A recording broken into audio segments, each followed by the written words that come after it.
This is my first. I know. I've done a podcast before, but really, this is the first time when I can actually look over. See, hey, how are you? Evening. Hey. Hello, guys. A little more subdued, I guess. Yeah, no, this is good. Hello, guys, and welcome back. This is David here with David's Vegas Podcast, and I have a special guest. You're looking fantastic, sir. Like all like wrinkled up and everything. I'm gonna cross my arms. This is gonna be a lot of fun, dude. All right, so we're live, sir. Oh, okay. All right. We got Brent Gardner here, the GM of Fashion Show on the Las Vegas Strip, and I think we're gonna have a very interesting show. Obviously, we're in Vegas. This has like a Casino Vegas theme. At least the podcast does. Not so much the mall all the time. Although we have Casino Quest there now. So we're interviewing the one guy who doesn't have a casino on his property on Las Vegas Boulevard. Literally, you are the one guy. The one guy. The one guy with it's a retail. It's by the way, fashion show. So we're gonna talk about the fashion show a little bit. I want you to brag about the fashion show, and I know you have a lot of stats, and it's a fantastic mall. It's been around for a long time. It's been sort of an iconic place on the Strip. Yep. And so it's gone through quite a few sort of iterations, revisions. I know those pylons have been fairly new in the last decade or so, but the cloud. The cloud, yes, like 80 feet, right? 80 feet pylon, something like this. At least, yeah. Give or I take. think it's like 180 feet long by 75 feet wide. Not that I know the exact numbers, but that sounds about right. Something close to that. You can see them from almost everywhere, at least when you're on the Strip, on the hotels and things like this. So you occupy under 2 million square feet. Yeah, so the official size of the property is 2.295 million square feet. So almost 2.3 million square feet. Yeah. We better update the Wikipedia stuff because I got some of this off the wiki stuff. We can change that at any time, I think. Yeah, no worries. So we have, it also has 8. You have 8 anchor stores, some of the most famous stores in the world. You have, let's see, because we've been there a while. We have Dillard's, Nordstrom's, Saks Fifth Avenue. You have Dick's Sporting Goods. Yep. Macy's Men's, Dillard's. Dillard's. By the way, I love go. Dillard's shirts. I love those shirts. I'm missing 2. Who else am I missing? Neiman Marcus. Did I say Neiman Marcus? I think you didn't count all the fingers as you were rolling. No, through I them, lost the fingers. I lost the count. That's right, but you nailed them. Yeah, you got them all. For the most part. All right, there you go. So what else? What else about Fashion Show? What makes it a unique property? Well, I mean, you kind of touched base on a few of those. I mean, we have the only Nordstrom in the entire state of Nevada. Oh, really? The only Saks. Wow. Oh, the only Saks too. The only Neiman Marcus. Okay. We're the biggest mall. Yep. Biggest shopping center in the state of Nevada. Oh, really? Yeah. So, and I think the other like fun things that I think I of course read your questions that you prepared me with, so I appreciate that. Yeah. But some, the other things like you see are, as the retail landscape shifts and adjusts, you see stores like Untuckit, right? Yes. So, which used to be a only internet-based brand only, that's now has 3-4 years ago. That's right. Now has a location at Fashion Show. And you have there's like a tag. There's a virtual reality place in there. Yeah, Mind Twist. Yep, Mind Twist. Yep. And I talked to the same owners who opened up another place underneath where one of our locations are. Yep. So, I mean, you've been fairly aggressive, looking for kind of a different mix. There's the fish spa, which we've gotten to talk to them. So you put your feet in, and you got the little fishies that come out. It's very cool. And coincidentally, they actually do not bite your feet. Yeah. They're never. I've learned more about the most random facts in life. Managing a shopping center, like when I applied to be a general manager or to the associate general manager program with Simon, I honestly thought I was going to eat Annie and pretzels and just like people watch and just. I never knew mall managers was really much of a thing, but I knew, I'm from Indianapolis. Yeah. And Simon, which owns Forum Shops and the North and South Pre-Outlets here in Las Vegas. Yep. And the shops at Crystals, I honestly thought I would be like a glorified people watcher. Like, right. I didn't even know mall managers were a thing, like I said, but so I was looking for the biggest organizations that were in Indianapolis because I never thought I was going to leave Indianapolis. I wanted to be close to my family. Wow. And, here I am today. I can tell you all about, probably the temperature of the lights you've got here, which are probably 4,000 Kelvin. Wow. Really? But I can tell you about how much weight a compactor needs to be pulled at. Wow. The amount of random things I've learned to manage that space. Yeah, it's ridiculous. mind-boggling. And you have like a very eclectic mix of stores. Like it's quite something. A lot of malls you walk into, you see a lot of the same things. A lot of shoe stores, a lot of the same kinds of retail. Maybe some variation. I know walking through fashion show, it's quite something. You see a lot of different types of a lot of different experience. Of course, we're there, so we're a little biased. A little biased. Yeah.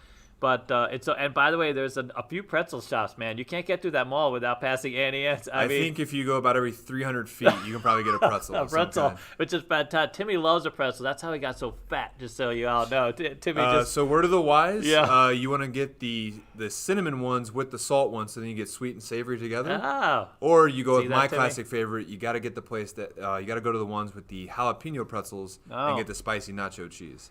Because I love a good ulcer. A good ulcer? Oh, God. Ulcer's no good. Enough stress. Well, that's fantastic. All right, so one of the other things, you guys have a few awards. So one of the things is you're one of the top 10 malls in the world for sort of the amount of retail. You guys do $1 billion in retail sales a year. Yeah, I mean, I think you're right. When you find anything on Wikipedia, you can find just about anything, right? Yeah, there you go. That's really key. Yeah, so, the property does incredibly well in terms of sales performance, of course, pre-COVID. I mean, now when you look at the actual dollars transacted from the physical brick and mortar, of course, we've all had to, endure probably the past 10 months of, the most challenging things I think any of us possibly could remember. Yep. But that doesn't mean that business has not been transacted, right. Because now people have moved more from just visiting the physical space to visiting the digital space, which obviously space. Where we are. Yeah, this right is now. Where we are. Yeah. Which is, I remember looking back. I just, I'm going off on a little tangent here. Mm-hmm. I remember AOL dial-up. I am old enough. I know I look old enough because as David made his joke earlier, I have no hair. That very few of you got to see the text message as we prepared for this evening. I told him to get ready for hair and makeup, and then I'm like, never mind about the hair. There's nothing better than a good dad joke. Or a good that's what but she said. You are joke. Dad. I am a dad. Yeah, a new dad. New dad. So I'm still learning. Yes. Every day's a new story, which is children are the greatest things. And for any parents out there, again, as we kind of think about the world we're living in today, if you've got a kid that you've had to do remote learning, I just also finished my MBA. That's right. So I had to transition from in-class learning to remote learning last year, and if you've got a child at home and you've had to transition to that, like, God bless you. Yep. Stay at it. Be patient. Because I hated it. I'm an adult, and it's absolutely the worst thing in the world. There's a lot of people not well suited for that. It takes a lot of self-discipline, right? It was tough. I mean, it's absolutely tough. Yeah, it's a hard way to go. I know that's difficult. All right, so I will say that our internet audience saved us. Yeah. When everything shut down, me and Alex came to the school. Our first question was, how do we board it up? We were afraid. We knew we were going to be locked down for 3 months, or sometime. We didn't know how long, and we were trying to figure out, okay, what do we do? No one's going to want to. Who wants to come back to work for casinos? I mean, they're all going to be shut down. Who's going to go to school? How are we going to pay our rent? And of course, everything was shut down. And this audience, quite literally, YouTube audience, not so much the podcast audience yet, but those of you out there. It's grown into this tremendous thing. It's quite something. I know that we've seen the landscape change quite a bit. Some of our competitors didn't make it so well. You had to pivot. You had to be nimble. You had to be able to pivot and sort of take advantage of sort of this new dynamic or the new paradigm, right? Yeah. And I see that happening at the mall. I definitely see back in the day when we first moved in there, you'd see the UPS trucks come. And there was one truck here, one truck. Now you see the deliveries they're just stacked. Every shipping zone is got just stacked with trucks picking up and delivering all day long. It's quite something. Yeah, I mean, retailers and businesses, they always had their digital footprint. I mean, the retailers you see in the landscape today, they have weathered a lot of storms. You look at the retailers of, at your local mall now, wherever you may reside, if they've been there since 2008, 2009, they've already had to go through some growing pains. Right. I mean, obviously, the internet versus brick and mortar conversation has been in existence for quite some time. And I think when you look at what we've had to transition to over the past 12 months, I don't look at the internet or anything else as being a replacement tool. You know, like for my team and my organization, you know, we were very accustomed to in-person staff meetings. You know, our leasing agents are people from Chicago, where our American headquarters are located. You know, they'd be visiting the property pretty regularly, and now we use Microsoft Teams. And so the question is, you know, now as we start to transition, as we round third, the way I see it, where we are today in the navigating the pandemic, as we're rounding third, you know, 12 months from now, are we still going to be using Teams? Well, the answer is yes, 100%. Yep. You know, we're not going to be replacing the face-to-face interaction that we have today. Right. I think the internet and the tools and resources it provides are only a supplement. They are not a replacement. Yep. They are a supplement to the way we are going to navigate our world. Yep, moving forward. Yeah, I've had the same conversations, and a lot of people see it as, you know, now we have that option to augment, you know, what we're going to have. But ultimately, having a culture, having that face-to-face interaction, having that social dynamic, of course, you know, is a critical component, especially, I mean, depending on what kind of business you are, obviously. Sure. If you're just doing YouTube videos, you know, in your shorts, or, you know. Yeah, I don't see people walking around the streets, people just handing them money to say, hey, just start talking. That's you know? it. But yeah. But I think there's, I think eventually there's this natural evolution of things. And, you know, we, in the casino business, obviously, there's a lot of stuff in play. We need people to want to come to casinos and get in airplanes and want to interact socially, obviously, with, you know, casino dealers. Yep. We pray that everything doesn't convert to electronic table games, as easy that would be to clean and stay staffed, or, you know, you don't need staff. And so for us as a school, it's critical because we need to get jobs for dealers, that kind of thing. But you know, we're actually very encouraged, and we have talked to a casino recently who's already selling out all their convention floor space towards the end of this year. So there's a lot of businesses really nipping at the bit to come back to Vegas, which has been really encouraging. In fact, I was at a meeting with the VP of sales, and while we were there, he was taking calls from a number of businesses. They were trying to justify the space, and they were trying to figure out where they're at. I mean, most people feel like we'll be back to 100% occupancy come like November, September, or this type of time frame. You know, the vaccines seem to be rolling out, so there's lots of positive news. And companies are really, we've seen a lot of articles, a lot of feedback. Companies are really looking forward to getting back to that FaceTime, getting back to that, you know, that engagement. And of course, I think it bodes well for us. So at Casino Quest, we've been doing the last couple of weeks, especially when they lightened the load in California, you know, the drive-in traffic. The governor gave them permission to leave their houses a little bit more. We've noticed quite the uptick in reservations. We basically sold out last week, which is very encouraging. But anyways, there's my take on that. I can go on for quite a while. But I wanted to ask, so I got to talking to Chris, who is customer service over there. He's fantastic. I run into him every now and then. He's always out there talking and trying to. So do you have any news you can share about, you know, fashion show, or something that's like anything big that you could talk about? I know there's probably some things you can't, but. Yeah, of course. Yeah, I mean, you know, like any other year, you know, we're looking forward to the new retailers that are coming to the property. You know, we just opened Lip Lab by Bite. Okay. So I don't know how many out there are into cosmetics or you know, customized makeup, but Lip Lab by Bite is the first to Las Vegas. It's, you know, in the health and beauty, you know, sector within you know, our industry has probably been one that has done the best over the past several years. Yeah. You know, I mean, I go to the gym every day. I want to try to look as best as I possibly can, but just to be healthy, right? Right. Yep. I'm assuming everybody out there wants to be their best possible person, and you know, so I'm sure there's going to be a lot more that come down the pike for new exciting uses that come our way.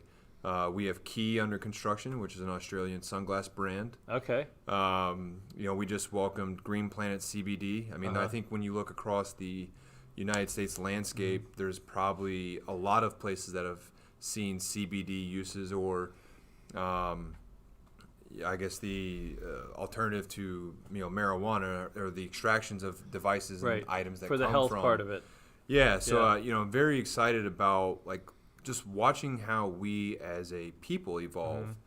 The retail landscape itself, it also evolves the same way. It's really no different than any other business or industry or just human nature, right? Yep.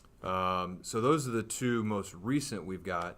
And I think given the climate that we've had to endure over the past 12 months, I see there being just tremendous opportunity for us to work with people or businesses that are ready to encroach into a new frontier. Yep. I think about our story, right? We're going to get to that. I got questions. It's almost like I was prepared to lead in and give you a good lead in, like Brent, be prepared for hair and makeup. Yep. Just to make up. But the idea is that there, as any of us evolve through our industries or our place of business, pivot, of course, is probably a key business term that was just thrown so. Yep. There were so many terms and phrases used in 2020. Yep. Pivot was big. Pivot is probably, a little overused. Yeah, pivot.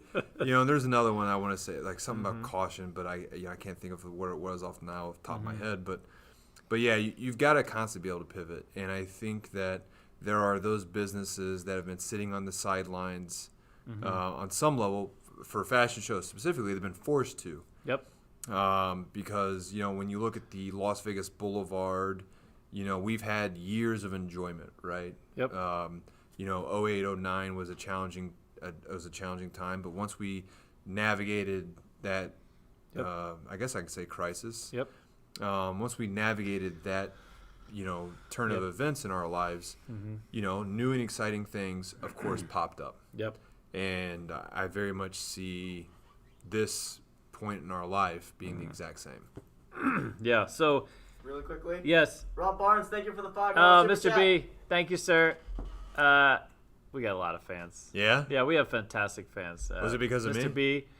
It might might have been probably my was teeth. not because of me. It was for David's Keno. No, it's for David's Keno. Oh, it's for sir. Keno.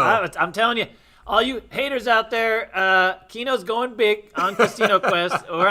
This goes on CEG. It's literally going big, dude. Yeah. I mean, I told them the story last week, but everybody is just butthurt that me playing Keno is a thing. And, hey, I love Keno. Now we have new people loving Keno. But we're going to have Keno.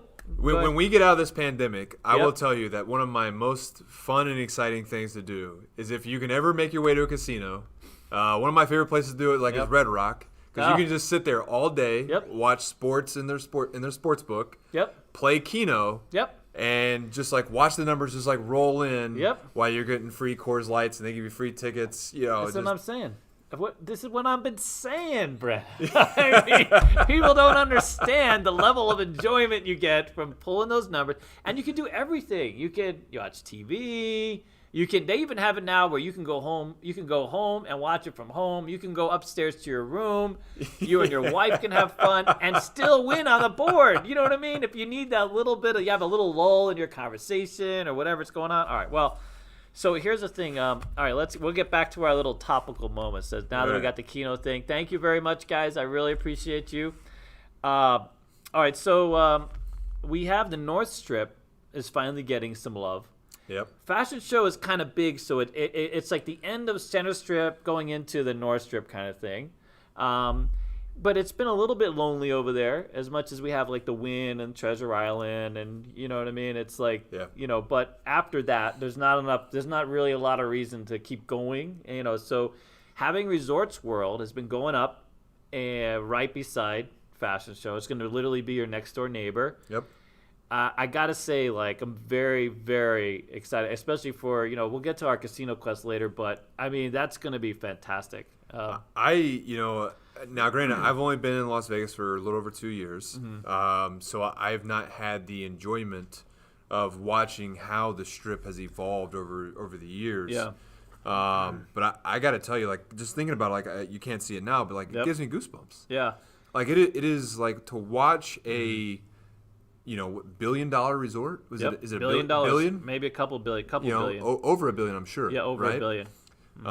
To watch that property rise basically from the ground, because when I moved here, it was a steel structure, maybe maybe 3 stories high. That's it. You know what it was? That temporary structure was originally put there in a number of years ago. Boyd originally owned that. That was going to be their strip property. So they bought that property and they put up this frame and it just sat there forever. In fact, the county had they had debates on, they wanted them to do something with it finally, or put up some walls so you couldn't see it because it was a bit of an eyesore. Right. Yeah. And eventually, of course, resorts came in and, they offered them the money to build up.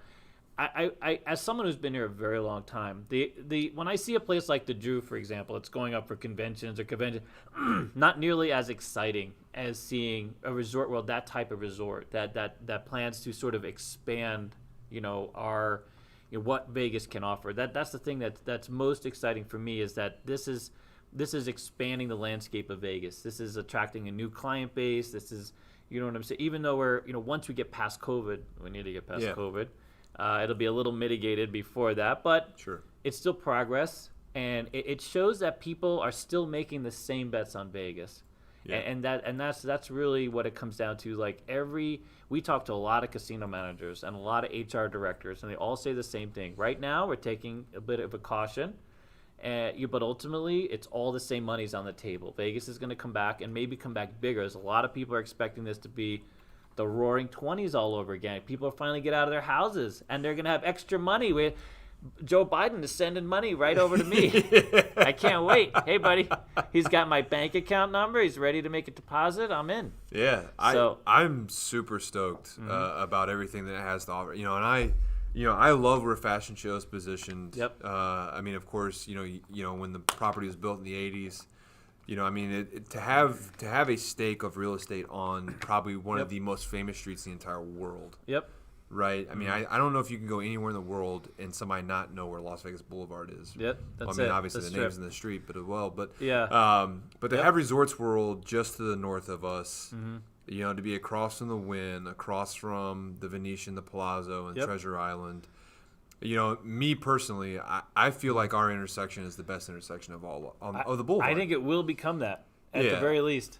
Easily. Don't get me wrong. I've like I said, I've only been here for 2 years, but I love the fountains. They're cool. They're cool and they're pretty. And Beer Park's my favorite, bar beer place to go on Las Vegas Boulevard, for just strictly beer. Obviously, my favorite restaurant's at Fashion Show, but to see everything that's around us around Fashion Show. I really believe we've got the best spot for sure. Oh, I 100% agree. So I'm gonna give a little bit of honest David here. You don't have to tune in because I know you're still the GM of the fashion show. Wait, $9.99 by Hollister. Hollister, how you doing? All right, thank you. All right, thank you very much. Thank you. We get those. That's like the YouTube thing. So the Keno fund, so I'm assuming this is this goes into a fund that you gotta play Keno. Buddy. These are my fans. These are your fans. This is so you're I feel like like we need a guest let's go shopping at Fashion Show fund. That's and it. Like a quick competition to see if I can raise more money in a short period of time. David. That's it. No, that would be a thing, dude. Well, we went with the purple, so I don't know if you can see this undershirt color is purple. Did you really? Oh, and look, went with the purple. I got the purple. It's Casino Quest under and then CEG kind of thing, yeah. But did you know this is the color of royalty? It is. That's why we chose it. And by the way, you know why we chose it? Do you know why we chose purple, sir? That's not in CEG? Yeah, let's go. Do you know why we chose the purple? So we actually originally had a couple different color schemes. We sat down with Brent. It was one of his favorite colors. It is my favorite color. Yep. So you literally, when we were going through, when you mentioned to us, just offhanded, and we're like, well, at the time we were like, well, this is the guy we need to kind of, we got to own up. Because I like purple, but I'm not like a sports fan. So I come to find out it's a Lakers thing, obviously. Yeah. So it plays into that a little bit. But yeah, so we went with purple. That was literally the push that we needed because we're like, well, if Brent likes it, we're in. We'll be good. We'll fine. Because at least as long as we can last the year, you know what I mean? The purple will take us to another level. Proof of concept. All right, so just so a little bit of honesty, because I know that you guys expect that from me, I'm going to roll this back a little bit and talk about intersections.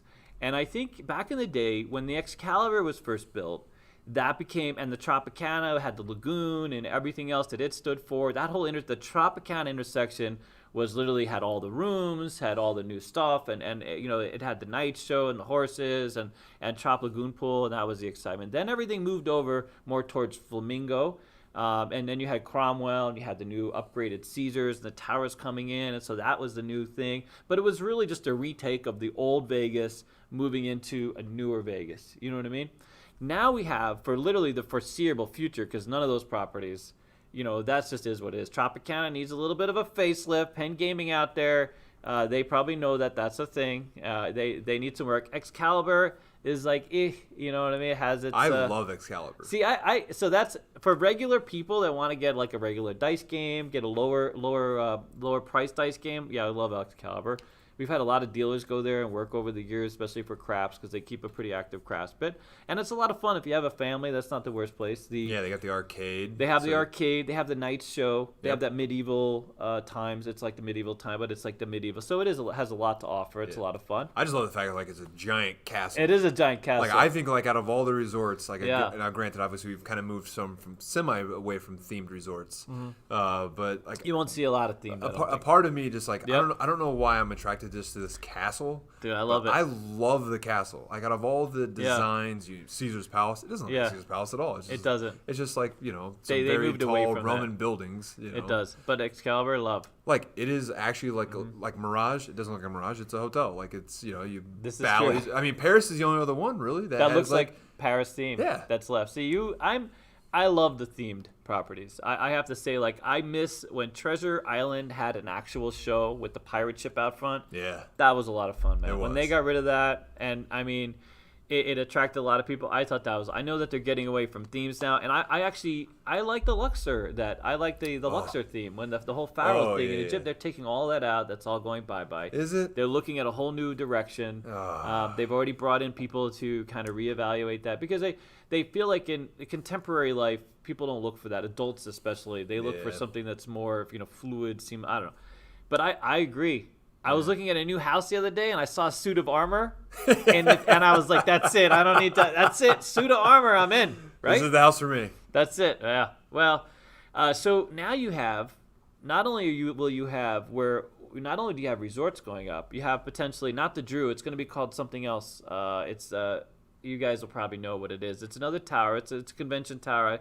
I don't think it's expected to have gaming, but it's the unfinished building across the street. That's the non-smoking, non-gaming hotel that was just recently talked about? Yeah, so I don't know if the Drew is going to be that. No. Do you know what I'm talking about, Pat? We got Pat here on the sideline. Intern Pat from UNLV, by the way. It was doing a fantastic job. Go Rebs. Go Rebels. But then you have the Riviera, of course, was taken down. And you have the convention center building out this monumental behemoth, structure. It looks gorgeous. It does. It looks fantastic, by the way. There's a bagel shop that they're installing. Bagel Mania? Bagel Mania. Oh yeah, can't wait. Really? Oh yeah. Yeah, we keep driving by there. They keep saying they're open. Apparently, it's a different location. It's not there. Yeah, that one is not still yet. being built. Not yet. But we're also looking forward to the tunnel. Yep. I've been in it. Have you? You have been in it. You know what's terrible? We actually have some insider information we can't share. I want to share it so bad, but I've been told I can't share it. In due time. In due time. But we are very excited. That tunnel is going live. Yep. And it's built, right? I mean, it's built. It's ready to go. Functional, but they're just not really using it So yet. the convention tunnel, but now they're going to connect it to the Strip. To Encore's first. Encore's already, I think they're permitted. So they have a plan to connect to many, many properties, Yep. but they have to have conversations with the properties. Yep. Because the properties have to be like, yeah, you can, tunnel up under our place and put a stop here and everything else. But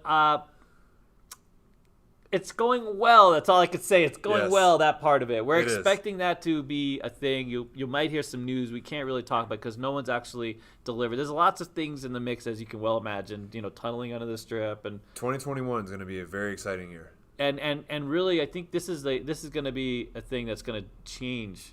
Many years ago, Wynn was famously said, the Strip is going to be a parking lot. The best way to deal with it is just to put a cover under it and just call it a day. Make it a pedestrian traffic only.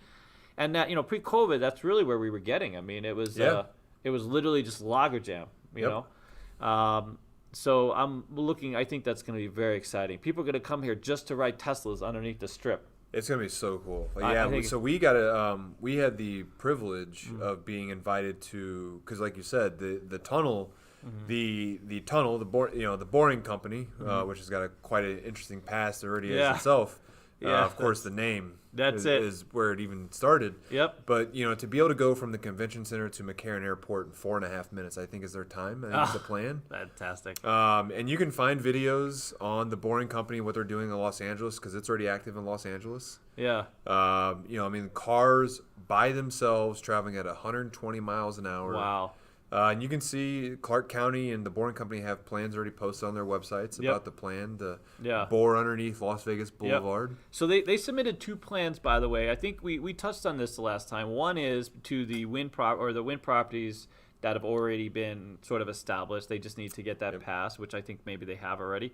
And the other one was a more comprehensive plan to go under literally lots of because ideally they would like to just have you can just come out close to pretty much everywhere on the Strip. Yep. But they're having those conversations separately. We know of a few that have tentatively, they're very excited about it. But right now the conversations are just between them. But anyways, looking very should be cool. Do you have the pictures up? Really quick. Mr. Ken, thank you for the $20. Thank you, sir. Is that Mr. Keno? We love him, dude. That's a great name, man. I thought that was gonna end up in the Brent shopping fund. I was about to take the lead from David from $14.99 to $20. Now that I'm keeping track. By the way, a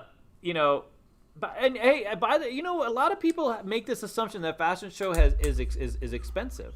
Like you have Highline stores, but you can go. There's a lot of good. I shop there all the time now because I never thought I would. I go to Dillard's, I get half off. They have great sales. Oh, yeah. I mean, you kind of hit it earlier when you talked about the department stores that operate the property. You literally go from Neiman Marcus and Saks to Forever 21. Yep. So at a little over 2 million square feet, I mean, yeah, you're right. I mean, we have everything from PacSun, Abercrombie, to Untuckit, to Louis Vuitton. Yeah. I mean, you literally run the gamut of if you're out looking to shop on some level, or even just you're looking for something to let your eyes wander. Yep. The fashion show is a great place to visit. When you need to kill a little bit of time or you want to do some shopping in Las Vegas. So I went to Oakley the other day. I got 3 shirts for $27. Nice. And I got a pullover. It was $30. But I mean, you expect to pay like full. You don't. I mean, there's a lot of stores, especially now, that have a lot of great deals. And then you have Bath and Body. I mean, just everything, literally everything in there. Literally just about any brand of store you possibly be looking for, any brand of product, you probably can find it at fashion show. Yeah, no, it's fantastic. And for you like real consumer shoppers out there, I mean, every weekend there are deals to be had at any retailer anywhere.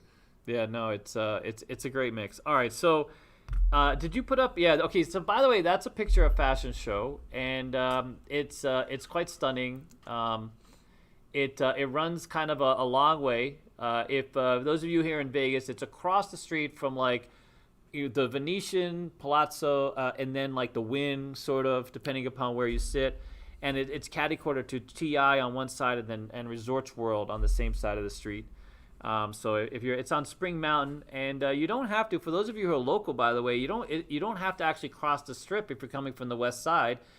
Before you get to the Strip, as you see on the right, what is it, the Wynn or the TI thing? You get to the left, and you can pull right in. So it's actually pretty easy. I know a lot of people are always like, no, I don't want to go on the Strip. You don't have to go on the Strip. It's real easy. There's always a lot of parking there, so it's not a thing. But there you go. There's my like. And don't forget free valet. So valet. I mean, right now we've reintroduced valet back to the property. Of course, we took a short break during COVID. I mean, obviously we're still in it, but now we've reintroduced. We feel safe to allow valet behind the restaurants right there by Forever 21, Friday, Saturday, and Sunday. Okay, so the Nordstrom side, is the Nordstrom one open? Or is that not right now. It was not during the holidays, but right now we're doing just, given demand. I mean, the biggest thing, of course, is driven by demand. Yeah, good. So right now you have valet Friday, Saturday, Sunday right there next to Forever. And you guys have a food court. Just so you know, there's frozen yogurt. We love the not U-Swirls there. What's there? Yogurtland. Yogurtland. Coccolini's probably one of your other favorites. And Coccolini's, and I just ate at Habit for the first time ever. Really, first time? That was the first time.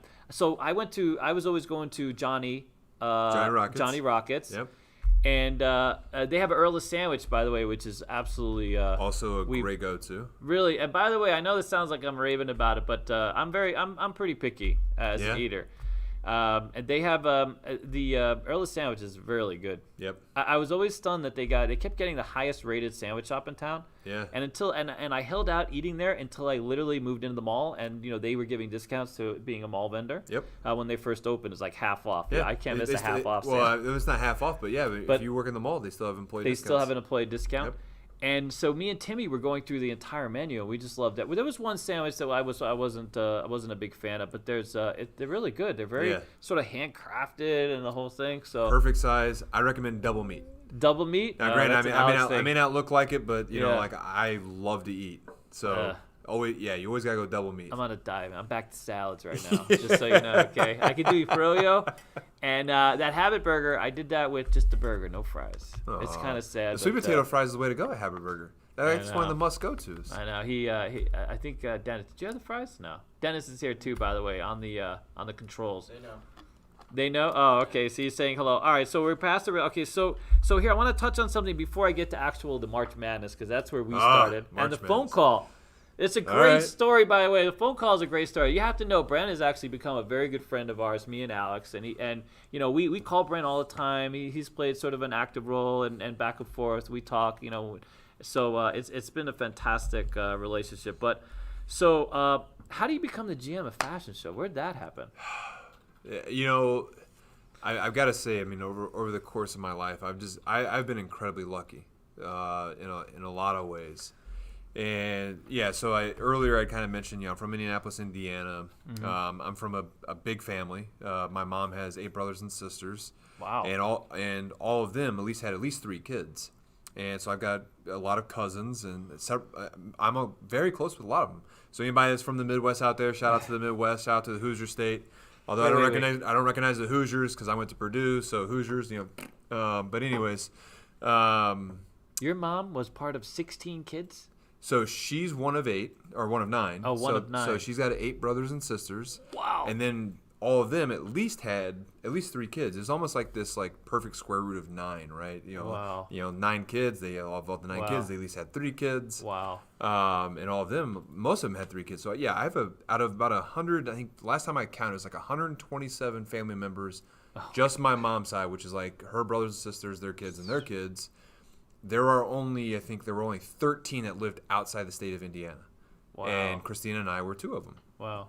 And so I never wanted to leave Indiana, so I looked for all the big corporations. I come out of Purdue, and I want to work downtown. Mom, Dad both work downtown. I'm a mama's boy. I still call my mom every night on the way home from work. So I wanted to work downtown Indianapolis, so I found Simon Property Group. So I just emailed my resume and cover letter, and then they interviewed. I got an interview, and they asked me, "How would you like to be a mall manager?" And I was like, "Well, yeah." I was like, "Yeah, a job. Yeah, let's do that." There you go.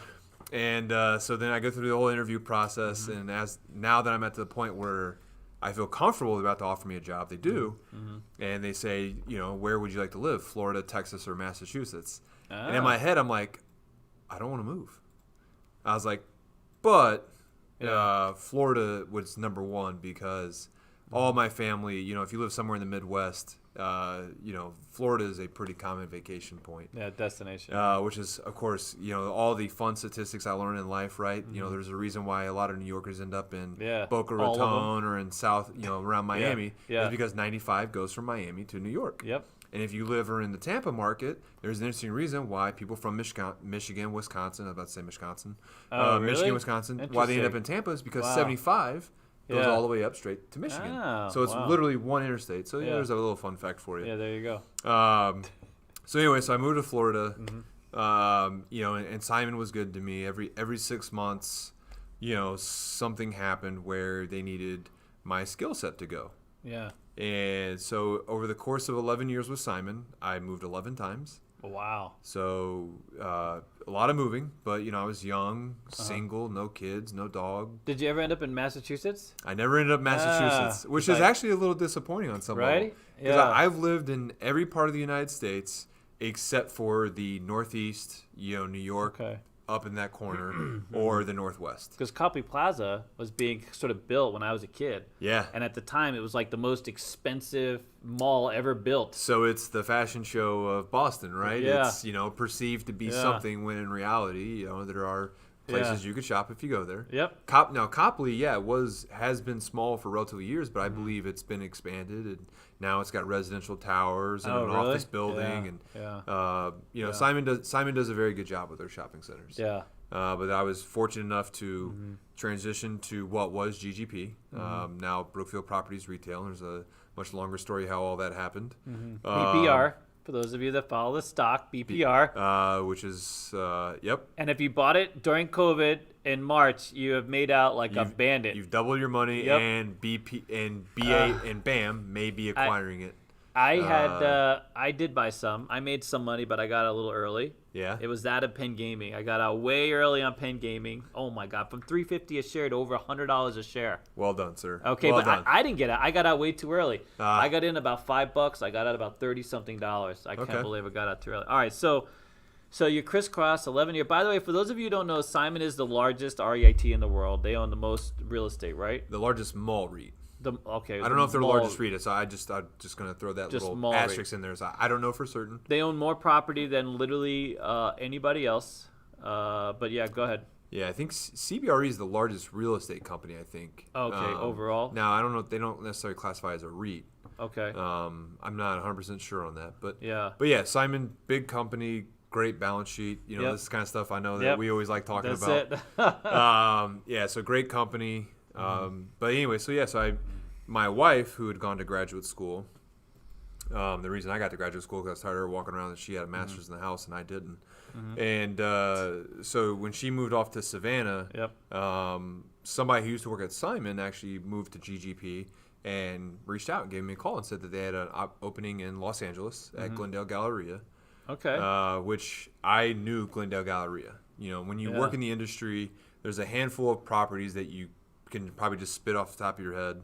And of course, the property that had the first Apple store, the first Lego store, the first Disney store. Was Glendale? It was Glendale Galleria. Not Beverly Center? I would have thought something more, No, yeah. So, wow. So now the fun, again, go on a tangent here. Yep. The first Apple store is Glendale Galleria. But the first Apple store to open is the one in Tyson's Corner in Washington, D.C. Because they are 3 hours earlier and time zones than so they opened LA. First. Yeah. But the store in Glendale Galleria, when you go get a receipt, people go to that Apple store just to buy something. Really? That are Apple, aficionados. Yep. Because the receipt spits out store 001. Because since it's in California and Apple's based in California. So what is the number one Apple store in the country though? Where's that located? Ooh, great question. I should know the answer to that. What's the number two? Oh, I wish I knew the answer to that too. Apple does a tremendous. They do a great job. How big is Apple at fashion show? I see people lining up outside that store all the time in Vegas. God, was it like 15,000 feet? I mean, it's a huge store. Yeah. Back in the Dillard's wing, it's in the Great Hall next to the stage where we do all of our entertainment. We're gonna talk about the Great Hall, by the way, in a minute. Where we had our first did our first so event together. Glendale Galleria.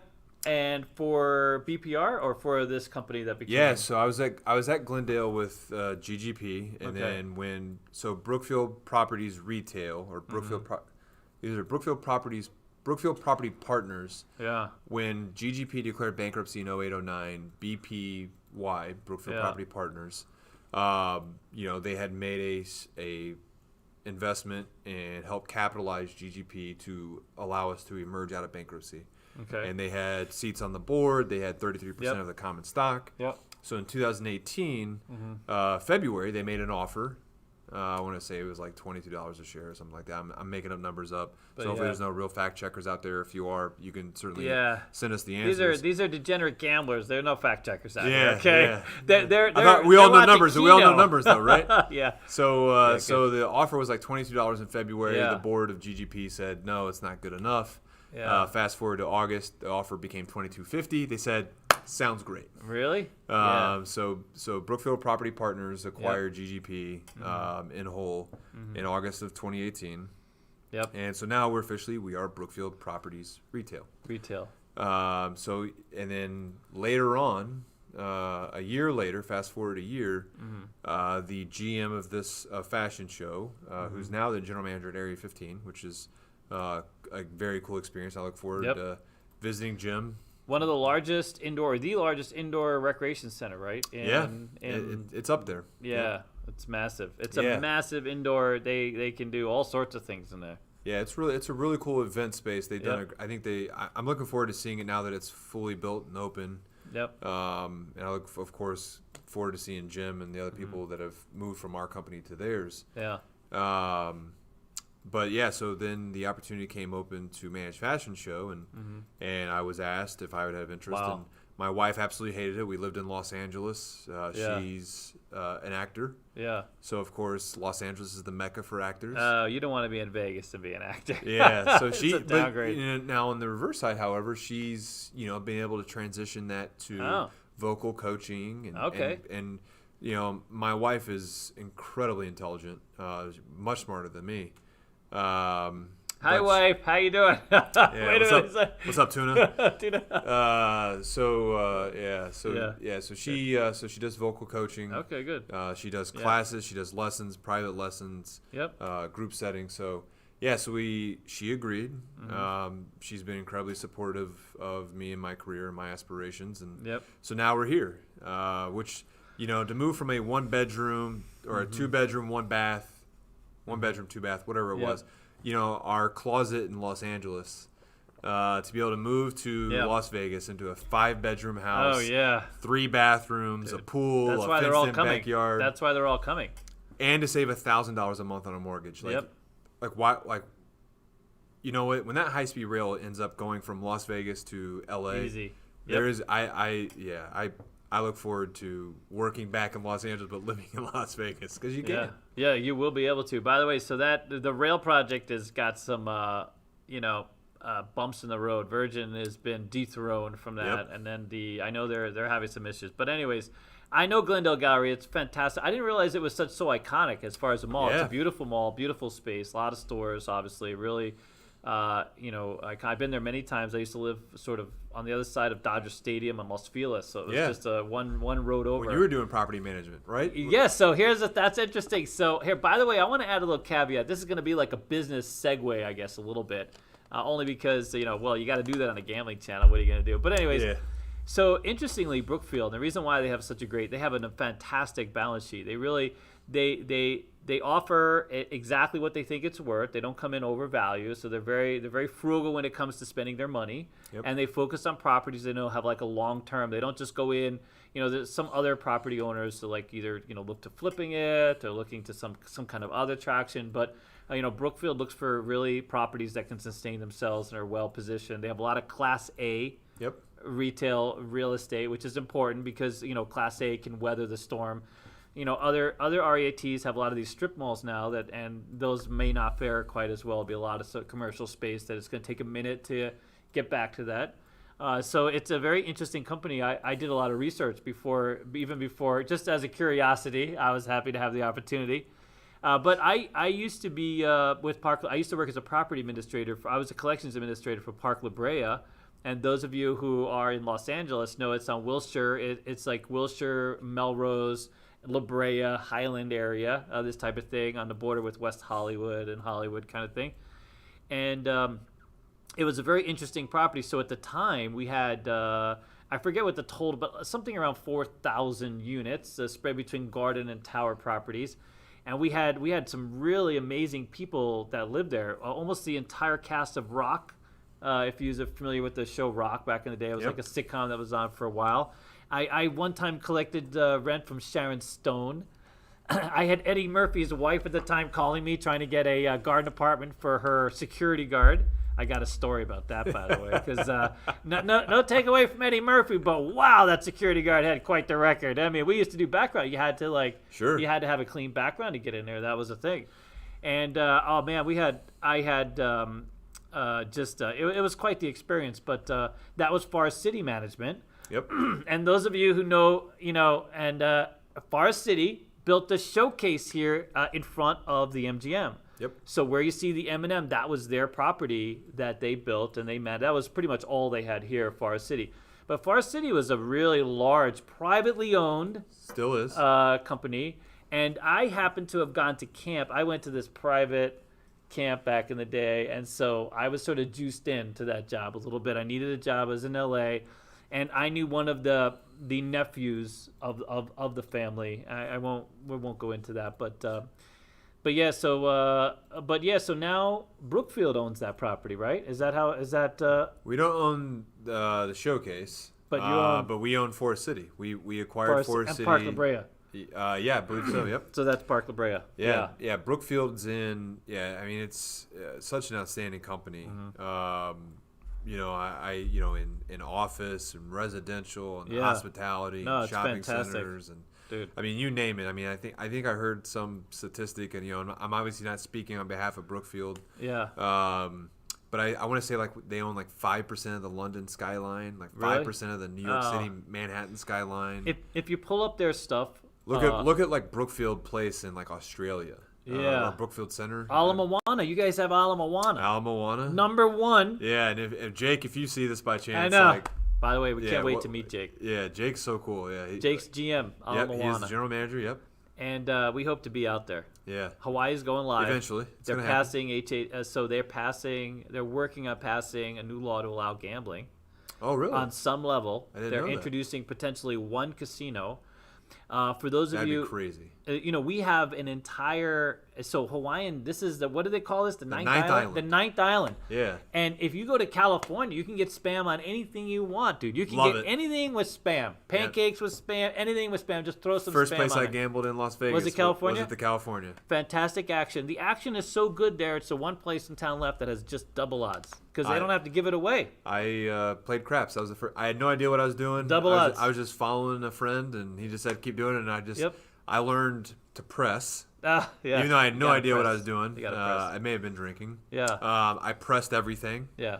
And I think Press everything. I started with maybe $50 on the table and walked away with $1,500. Oh yeah, you've had. By the way, Brent has some legendary outings on the craps table. Not all of those. Yeah, legendary is. I made my donations. I think really, but you've had some great scores though. Blackjack's probably been when I first moved to Vegas, I fell in love with craps, and that's of course what sparked. Okay, that's next. We got to get to that next. That's what sparked Yes. this curiosity. Yeah. But I came to Vegas, played craps, fell in love with it that night. Yep. It was like our second weekend here, and friends from LA came to see us after we moved away.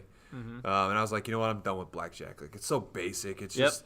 It's like, is there really much thrill? And here I was playing blackjack 2 hours ago, but now it's like craps. Like man, it's intense. It is intense. It is like I mean, to the dealers out there, and for you to be able to do the math, the numbers that quickly with that many people around the table. Yep. Like, we sold out our craps class almost every week. We only Really? have 2 spots open, by the way. If you're interested in dice, and you want to be a full-time student, we only have 2 other spots for that too, by the way. All right, so here's how the story went. We're gonna get to how we became friends, how this Casino Quest thing happened. So we get a call, and I think it was either I don't remember exactly who answered the phone, but we thought it was a prank call. Yeah. We had just moved over to the new space. We expanded into this new space, so we had literally were like a couple weeks in over there, and everything had been going great. And we had just bought so I used to have a friend of mine that owned a sort of a player consulting business. He would bring in people and he would rent a convention space and he would teach people how to play video poker. And we got literally that machine over there that plays video poker. And so me and Alex were talking about having like an after hours thing. So when the school's closed, no students, we could bring in players because we get calls for players who want to learn how to play the games. And literally the week before you called us, we got that machine and we had been working on that business model. So that's what made it even like stranger. You call us. It's almost like Alexa was listening. Yeah. And you're like, yeah, I'm the GM of fashion show. We're like, sure, ma. Who is this? I mean, what's going on? And you left us a message, and we thought it was a prank call. There's like no way. I didn't want to call you back because we had gotten those kinds of calls, weird, strange calls from people in other countries and things like this. We're always, even now. Princess from Zimbabwe. Oh, dude. You should go through my email. My email is just outrageous. We get. By the way, a lot of you guys should know. We get contacted a lot. So what we really ask you to do is just email info now, because we're just like completely inundated. Now we're expanding all this other stuff. So just bear with us. We try to get to everybody. We know some of you are like legit and you got some great ideas, and we're very interested in hearing them. But we got a lot on our plate. Me and Alex are two humans with a limited amount of resources. We got to go to the bathroom and eat and these other things. But so I don't want to call you back. And Alex is like, well, you got to call him back. It was like, there's no way the GM of fashion show. You got to call him. It's fashion show. I know, but like, and I don't think you realize how iconic fashion show is for those of us who have lived here. Yeah. And then I was like, well, he's gonna be. I can't imagine. But anyway, so your idea was, hey, let's have an event. Yeah. So as I was saying earlier, when I came to Vegas, I played craps that night, and I remember where. Do you remember where you told us? I was at the California. At the California? Okay, yeah, California was yep. that time. Yeah. Yeah. So in my head, I think the thing that's kind of always been a guiding light for me in a business standpoint is always reflecting on the fact that like I'm a consumer too. Yeah. And so what would I want in a shopping center? Yeah. What would it take for me to come out of my house to go to a shopping center? And moving to Las Vegas, I was like, I was flabbergasted by the idea of, how do you learn to play? And then I was like, well, how do all these people that are dealers, like, how do they learn? Like, there's got to be a way that, people out there are getting this education. Yep. Like, how do you become a dealer? So start poking around the internet, come to find out there's schools for dealers. Who knew? Who knew? So I started calling out dealer schools because in my head I was like, so one of the things that you do at a shopping center, of course, to drive traffic, to engage with your local community in some level is, you do events, and you want to do events that are intended to drive traffic to the tenants and the retailers, and ideally it's customers that you may or may not always capture at any given moment. So in my head, again, being a self-fulfilling prophecy, I was like, I know the perfect event. Like, we should call one of these dealer schools and see if they'll like come give lessons like how to play games for free. Yep. And so I started. There it is. There's pictures from the very first day. Yep, first day. Literally before we started, we hadn't started yet. Yep. Yeah, I mean, I think when you look in that picture, you see all the pink and teal shirts, which were all your employees. All the employees. This is probably before the mall even opened, I'm guessing. Yep. Or right around. Right around there bbefore we opened. And I did have a picture of us, but anyways, go ahead. Yeah. No. So we. We connected, and thank God you returned my call. And you're like, "Are you sure you're the general manager of fashion?" I was like, "I'm pretty sure I'm the general manager of fashion show." And I was like, "Yeah." So I was like, "Hey, let's get together. Like, come to my office. Let's meet at the property, and let's talk through it." Yep. And again, being a little selfish, I was like, you know what? Like, I really want to learn to play craps. I was like, but let's do it as an event. Like, that's a great idea. And then I'll squeeze in. People will love this. Yeah. Coincidentally, I mean, you guys were on board right away. Yep. Luckily you guys have been tremendous partners ever since. And I mean, I think the best time when we talked through is like, well, when do we want to do this? Yeah. And we have these 3 big screens in the Great Hall. Yep. And so I've now worked at Fashion Show for 3 months. Mm-hmm. At this point, you were new. At this point, I'm new. I'm like, so I'm like breaking all the rules. I'm breaking all the barriers. Like, I was like, hey, they got those big screens. Can we put basketball on those things? Yeah. Again, like I see myself a consumer, but I'm doing all these things that like, I'm like taking control of what I want. Right. We're in the Great Hall. I want March Madness on the screens, and I want somebody to teach me to play craps. Yep. And fast forward to when the event actually came. I would assume you would echo this. It was fantastic. It was fantastic. So here, I want to add a few things of me on the floor.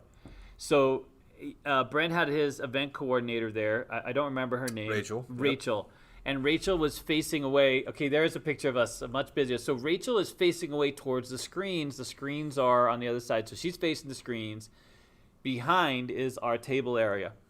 the earlier picture is sort of how it was, and I see it like that. And there's literally it's 2 minutes in. There's literally nobody yet because no one could figure out like what this is. There's just, do I have to pay? Do I have to pay? That was the biggest question. The very next day we came up with signs that said free. Yeah. And so that was a little easier. But I walk over to Rachel, and I'm like, I'm about to tell her. I'm literally have it in my head. I'm going to be like, well, it's going to take a few minutes because the question was, will people stop to learn how to play a game? Do people really? Because casinos have been trying to do this, teach people how to play craps and black, because people are intimidated. They go to the casino, they don't want to engage for whatever reason. They don't want to risk losing money, or they feel intimidated by the dealer or especially craps crews. They could be real intimidating. You get 3 or 4 guys there, maybe. The most intimidating game in the casino. Oh, easily. And then you don't know what to do, and you don't know who to ask or how to ask, and there's a lot of things that So casinos have had lessons. Signs on their tables forever, and they don't translate. They don't really. Yeah. And then many people who take the lesson really don't end up, actually playing because they don't feel like they learned enough. They don't. So we asked that question too. It's one thing. My friend had the video poker thing because he took them aside. It was very private. It was, you know what I mean, and he was able to teach them.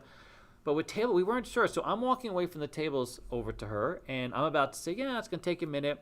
Alex yells at me, David. I look back. Every table is full in 2 minutes. In the seconds that I was walking, I couldn't believe it. Yeah. I went from being a little, because we wanted to demonstrate. I wanted to demonstrate, and we didn't know at that point. We had no idea we'd be Casino Quest. We assumed that that if this was successful, we could do something after hours at CEG, and I couldn't believe it. I almost wanted to cry. I actually sat down at a table, and I was like, I just can't believe how this came together. Because at this point, we've put a lot of work into it. We invest a lot of time. We bought these shirts for everybody to wear. We scheduled all these dealers, and we didn't want the dealers to sit around, twiddling their thumbs.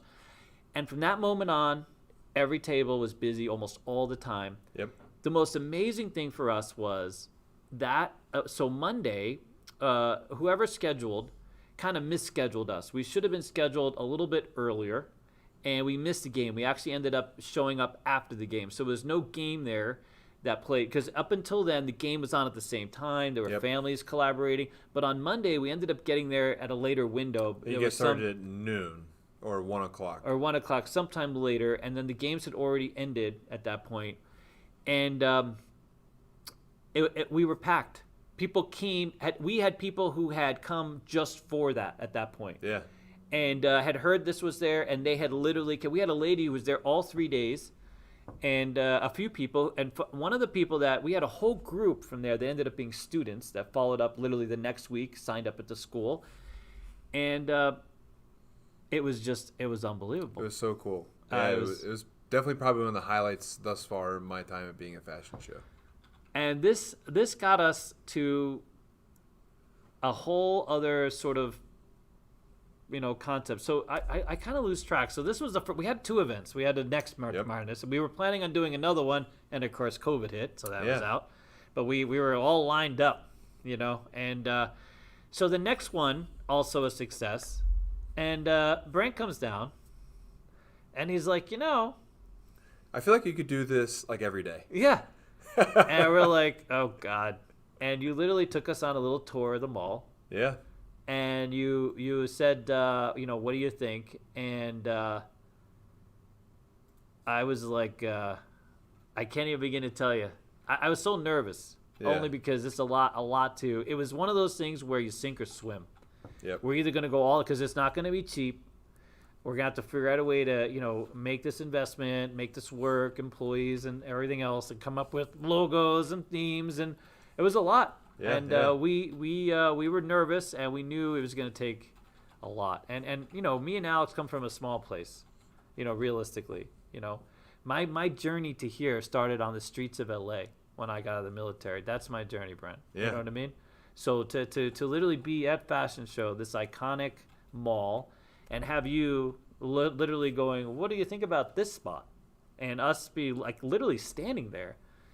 When you first showed us the space, that's all I could think about was the Covenant House, to be honest, because I think of the long road that had sort of come beforehand. Being a dealer, I would never thought in my wildest dreams that I would go from crap dealer to Fashion Show, Casino Quest. I mean, realistically. And so we open, and we had people there, and we had one customer our first day, Yeah. and it was tough. Yeah. Our guy that was at the front desk had a look on him like the whitest face you've ever seen on a white person. He was already pretty white. Those of you who know Colin. And we were like, oh, crap. But we opened on You opened on Black Friday. Black Friday. Probably the worst Yeah. day ever. Opened on Black Friday. I remember Yeah. that. So I came down to visit, of course, because I work Black Friday. I remember coming down to your space. It was like 2 or 3 o'clock in the afternoon. Yeah. I'd probably already been around the mall a couple times. I'd stopped in earlier that morning, asked if you guys hadn't had anybody yet. Yeah. I was like, it's all right. I was like, stay at it. Like, Yep. give it some time. I was like, and then like around 3 o'clock, came back basically like, look, we've had one person. Yeah. And I was like, on the busiest shopping day, I was like, ew. Yeah. But then I was like, I was like, at the end of the day, let's really think through this. You know, people are not coming to fashion show on Black Friday. They're going to shop. To learn how to play blackjack or craps or baccarat. Yeah. And I was like, you know what? I was like, let's not put the cart in front of the horse. Let's give it some time. You've got a lease. Yeah. So I think the next day on Saturday I came by the store. Yep. I think you guys had Couple. I think you got like to 6, half a dozen. Yeah. It was a slower start. 3 months later, we were hiring. Yeah. We were hiring phase. And then right before, so our best month was the month before COVID. Yeah. And we were going up to 3 full-time dealers. I think it was in January. It was. We've got tour groups. Yep. We got people reaching out that they want to book the space. Yep. And then 30 days later, it's like, oh God, the world's coming to a pause. Coming to an end. So we, so much has evolved. Even now, even though we're only open a shorter stretch and we're reservation only because we can only, we have to limit our because of the governor, it's a mandate. We sell out. So for weekends we sell out. Yeah. We've been selling out our challenges. We're doing like 2. We did 2 today. Yeah. So we have the 30 roll challenges. The YouTube challenges are getting more and more popular, and now we're adding slots, and we're expanding. We're opening in March. Yep. Through Hella High Water. We got a hold of the Sahara chandelier. Of course, I forgot to give you that picture. We had some new pictures, but. We've hooked up with one of the largest slot refurbishers in the world, Get, and Trent and Carla and that whole family there. So hi guys, if you guys are watching. Looking forward to meeting you real Yes. soon. Yeah. So this is Brent, by the way. So we are because we're adding the whole scene. So now you can come in and learn all your favorite keynote strategies. Okay, because that's gonna be big. We got video. Now you come in video. You come in with the whole family and learn everything. You can learn all the tables. You can learn all the slots. And we're going to have leaderboards. You can buy the slots. You can literally anything on the floor. Well, I wouldn't say anything, but a lot of what we'll have on the floor will be available for. No, you're right, David. Everything on the floor is for sale. Except me. Okay. I am not I'm not. Oh, no. I think, and that was to me like that was Yep. again. You think about pivot, right? Yep. I mean, it was. And I remember, again, thinking of some of your questions, like, how did I get to being here and those kinds of things. Yep. And I think about like this is a pure example for all of those out there that are looking for, opportunities and looking to do things like whatever you're passionate about, right? It's always about keeping an open mind. Mm-hmm. And I remember when you guys first opened, and we had the initial struggles with footfall, but then it was barely 30 days later. And you're like, you know what? We got an idea. People have asked us about the tables. They've asked about buying the tables. Yep. Like, so we're gonna start selling tables. Yeah. I was like, that worked out nice. that's a great idea. Yeah. I was like, yeah. I mean, I don't know why that wasn't already fathomed. Yeah. Already, but keeping your ears open. Yep. Listening to when you listen for questions and pain points, complaints from customers. Yep. Usually the knee-jerk reaction is, that person's just complaining. That's it. Or whatever the response may be.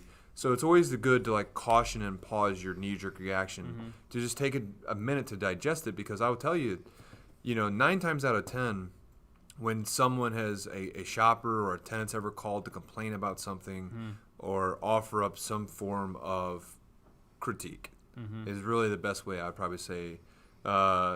Is that is really an opportunity. Yep. It really is, and so now you look at it. It's just now you went from 1,100 square feet. Yep. To a shotgun space. Yep. To COVID. Yep. To reservations only. To now, you want to buy the tables. You want to buy the chairs in the space. You want to buy the slot machine. Yeah. I think all that's is 100% attributed to you guys just keeping your ears open and your mind open and this is where it's gotten you. We went, and so the way the Trent thing worked out was it was amazing as well, right? So Scott Morrow is a good friend. Professor Scott is a good friend of ours with UNLV, and we have a media team here, and we've had some success, quite a bit of success with YouTube, in the last couple of years. And so we brought them over there to film. Trent had this idea of filming kind of a show and making it available to people who want to know more about slots, this type of thing, and the career path of a slot tech. And so and so I'm there. I happen to go there because these are my kids basically now. Yeah. You know what I mean? So I was there, and not in any real capacity. I was just there to watch. It was Dennis and Jet were there, that kind of thing. And of course, me and Trent get to talking, and I was telling him about Casino Quest and sort of what we have over the mall. And of course, light bulb went off, and he has and that's sort of how it just took off. It's fantastic. We've all become friends now, and we're kind of working on this together. So it's really just been an amazing journey, my friend. All right, so we're gonna answer.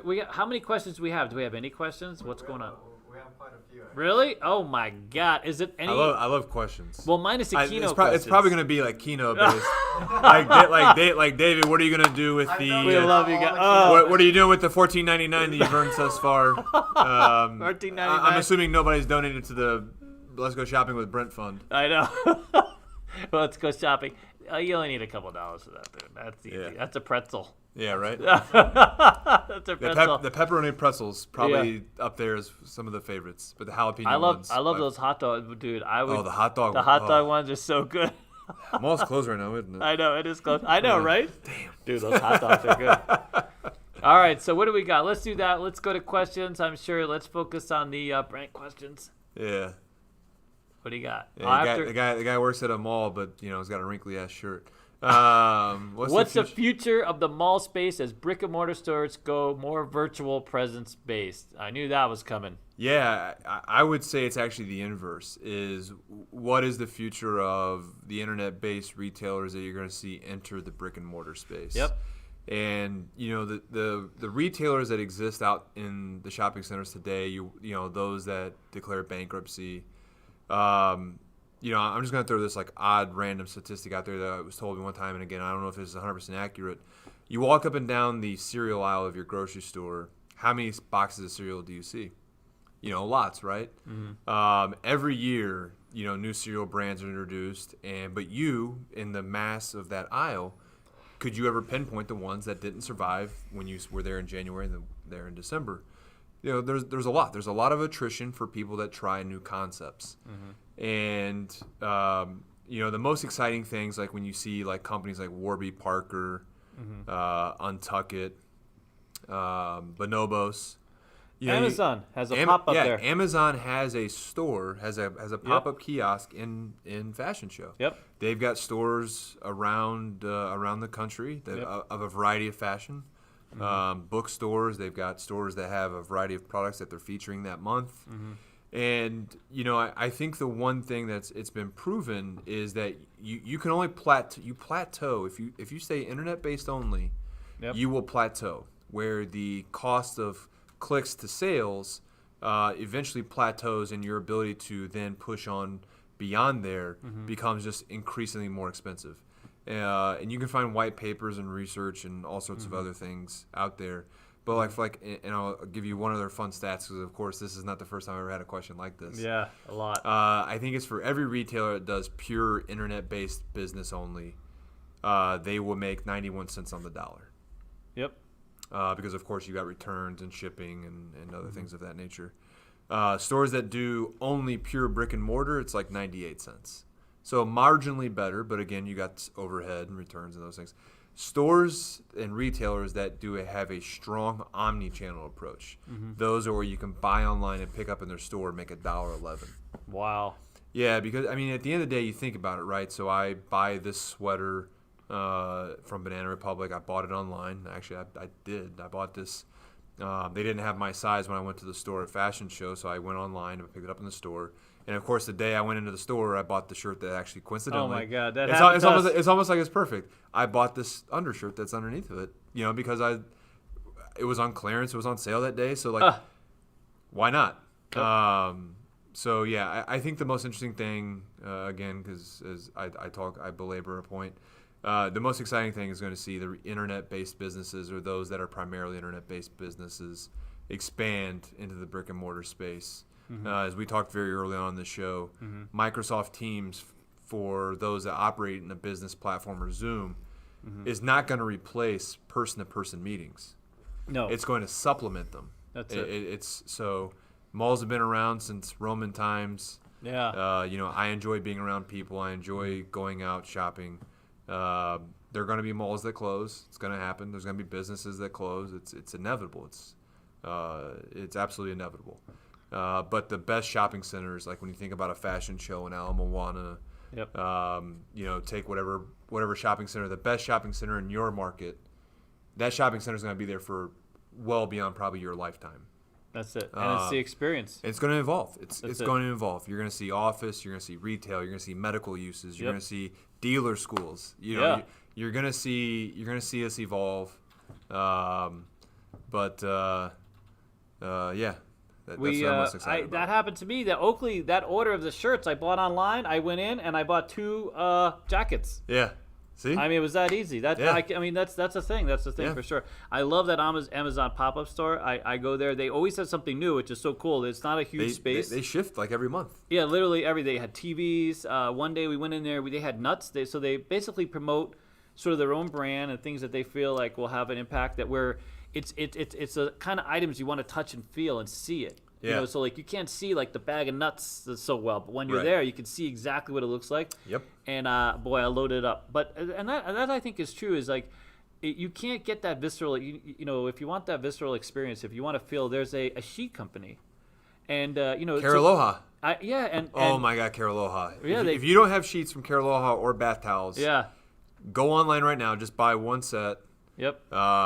Pick it up at the store so you can buy more when you get there. My wife and I have 2 sets of those sheets. of those sheets. Yep. That was difficult to get out. And the towels, their bamboo product. I mean, you can buy everything from them: socks, underwear, shirts, dress shirts, shorts. And you know what you can do? Feel it. Oh God! They have a thing where you can feel it right outside their store. It is the most. It is. That feeling, they have such a great product. They really do. So that's the upgrade is I'm not gonna buy. I don't buy sheets online because I buy them and then they come in their like starchy feeling. Yeah. I want to feel them. It's like I cardboard, mean? like it's thin like cardboard. Ugh. I mean, I was like genius. They have literally a thing right there. You can feel the. Yep. That just makes so much sense. I want to feel the sheets. All right, thank you to whoever that is. Who was that? Eric Skinner. Eric Skinner. Okay, good. No, it was Robert Barnes. Another fun, Mr. B. Yeah, another one from Mr. B for Brent's fund. We are up there, baby. How much are we up to? We're on the board. Coffee. We're on the board. There's a good thing there's coffee. Is that $5? So That is this $5. chat that I see right here, this is like people. This is first for me. Like you would think I should be more in tune with technology today. So we're up to $5. So Dave's got $14.99. I've got $5. If I beat Dave tonight, I will match his Keno. His Keno wager. It's not hard to match. Well, I mean, right now I can match $14.99. I think I got that in my wallet. You got that? All right. We're gonna win tonight, so yeah. There you go. We'll figure. We'll donate to charity. We're gonna need to have you more often, dude. The super chats will be good. All right, which mall is better, Fashion Show or Ala Moana? Oh wow, there you go, buddy, in the running. I feel like Eric lives in Hawaii or has been to Ala Moana, or maybe he's been to both. Yeah, he lives in Hawaii. Do you live in Oahu, Eric? Does. I can't wait to tell Jake, the general manager of Ala Moana, this story because like his mall is nowhere near as nice as Fashion Show. Wow. Yeah. So I appreciate the OLL because you already know the answer to that, Eric. I mean, I've never been to Ala Moana. Really? I've not. Yeah, I've never been to Hawaii yet. Me neither. It's so when Christina and I had Josephine, that was our plan was to do a baby moon. I Okay. didn't know these were a freaking thing. baby moon. Yeah. So I also didn't know, like, when you propose to your wife, and maybe it's just a New York thing. So if you're in New York, maybe you can tell me if this is just a New York thing, and those that are in other parts of the country, you can tell me if this is actually true or not. So I proposed to Christina, and we're getting ready to get married, and we're about 90 days out from the wedding, and she's like, I got you a good wedding gift. I was like, a wedding gift? She's like, yeah, like that's a thing, wedding gifts. I was like, I got you a ring. Like, right? like a ring that, like, I'm very proud of. Yeah. And I was like, I gotta buy you another gift. She's like, yeah, this is common. This is a thing. Wow. Again, from Indiana, I've never heard of this. So then, fast forward, 4 years, and we're pregnant. And right after we find out we're pregnant, she's like, I already know where I want to go for my baby moon. I was like, baby moon? She's like, yeah, it's like a honeymoon, but like when you have a baby, it's like your Oh last my hurrah. God.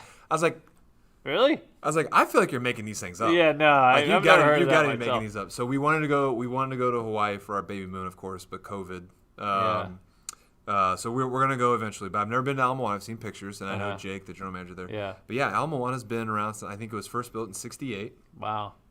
They just celebrated their 50th anniversary a couple years ago, so 2018. Mm-hmm. That property has been expanded. Yeah. I think like 6 times. It's been Yeah. renovated like 8 times. Yeah. It's got condos that I think opened in 2019. Yeah. I think we built 2 condo towers at Ala Moana, and I think almost all the condos overlook the ocean. I think the condos, the entire building, sold in like 14 hours. Oh, I believe it. It was less than 24 hours. I got some wiki stats on Ala Moana. Yeah, I believe it. Number 1 mall in the world in terms of the number of retail sales it generates It's got to be. I mean, more than Edmonton, which surprised me. It is twice the size of Fashion Show. Wow. Yeah. It is basically twice the size of Fashion Show. It does like $4 billion in retail sales a year, Yeah, which is more than any other. Even malls like Mall of America, Edmonton, which are the crazy. biggest malls there are. Yeah. But yeah, so we've heard that you're a fan, by the way, maybe of Casino Quest. So you know what I mean. So we would love. That's our destination. So by Eric, the way. believe it or not, David and the team are going to be in your backyard we're coming. before you know it. We're coming. We have a huge craps following.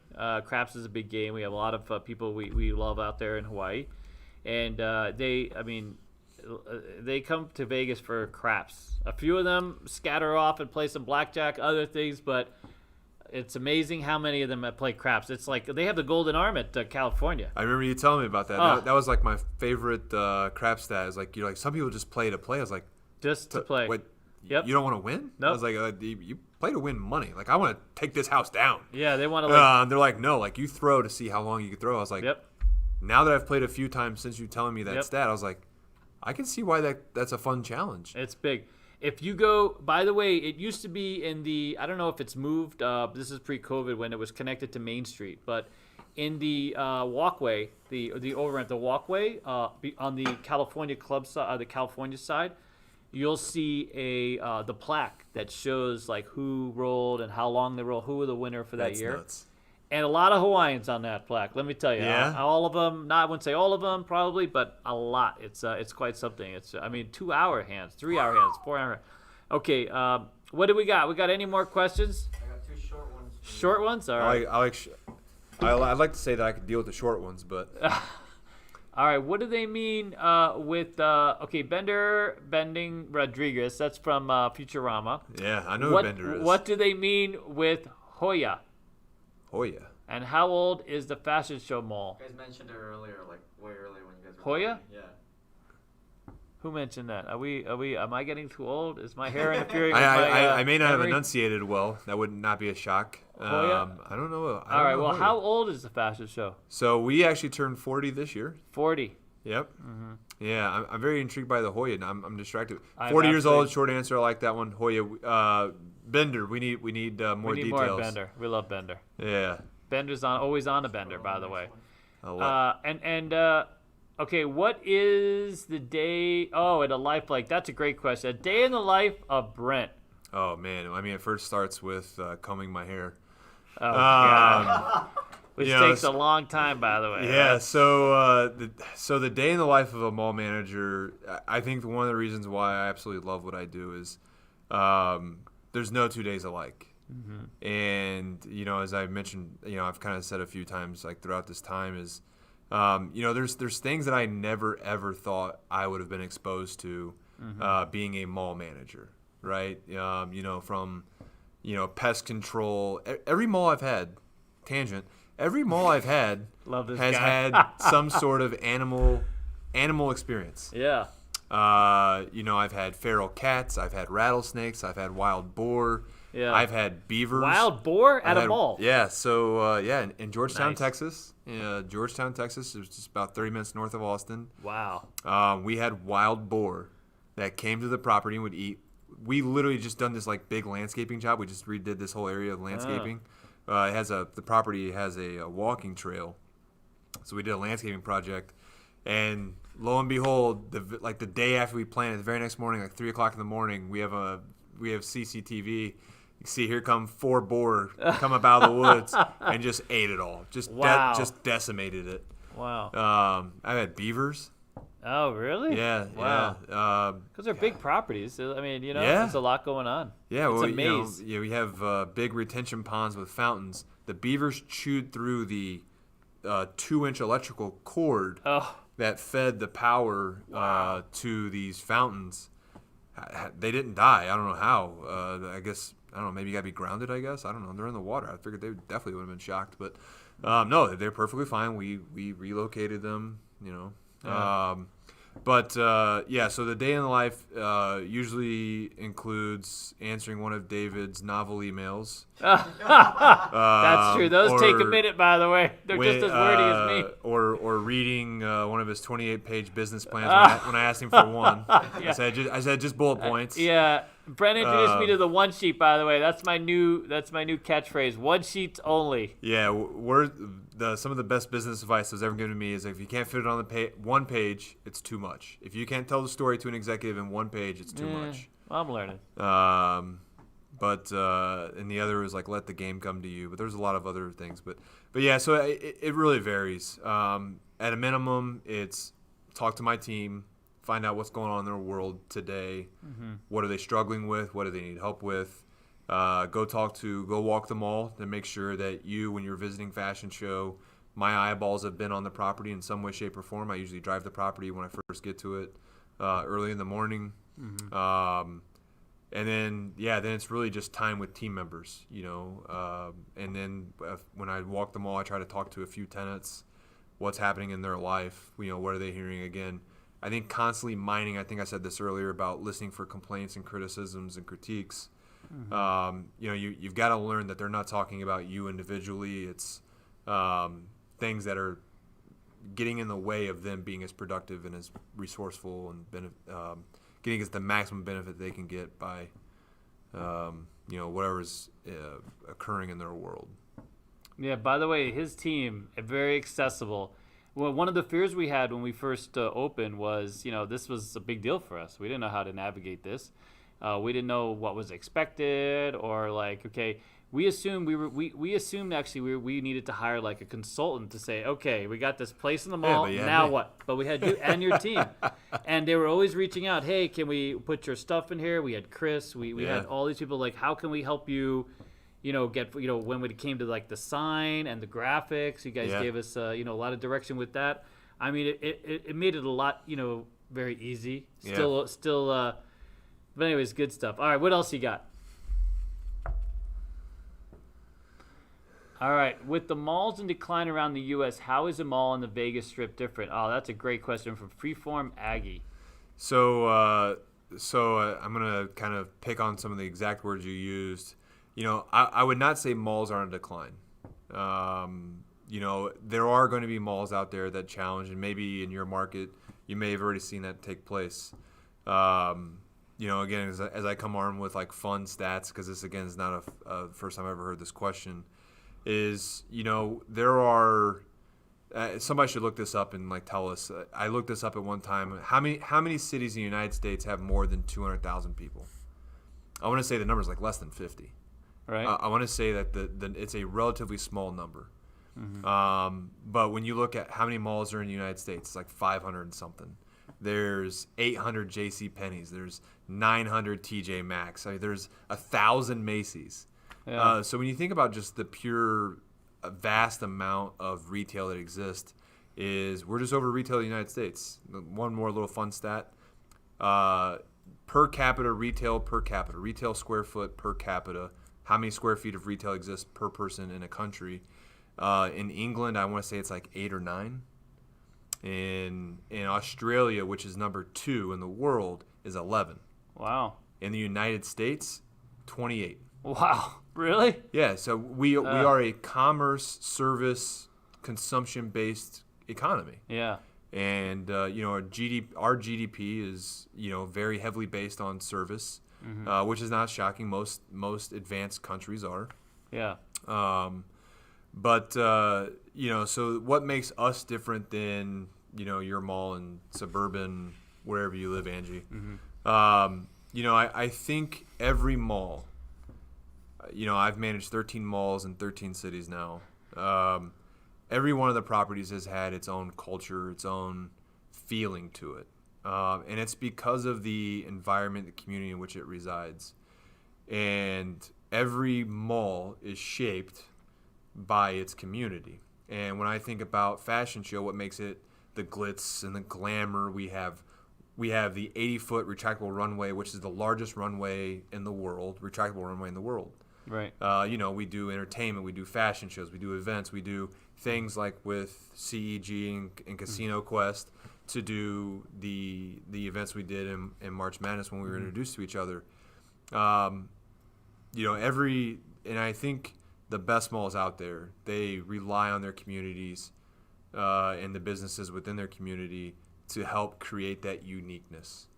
If you come to fashion show, if you walk in with just like, hey, I want to go shopping, you may not feel it's that dramatically different. You may not, and that's okay.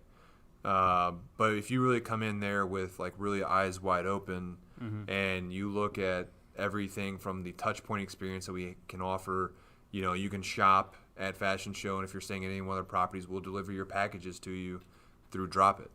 We make sure that the services and offerings that we provide to you, like free valet, everything that we do is based around what we expect you're expecting of us when you visit a shopping center in Las Vegas. And a butt ton of pedestrian traffic, just so you know. Okay, so being on the Las Vegas Strip, how many pre-COVID? What was the weekly number of pedestrians that passed by? We see more than 20 million visitors a year pre-COVID. 20 million visitors a year.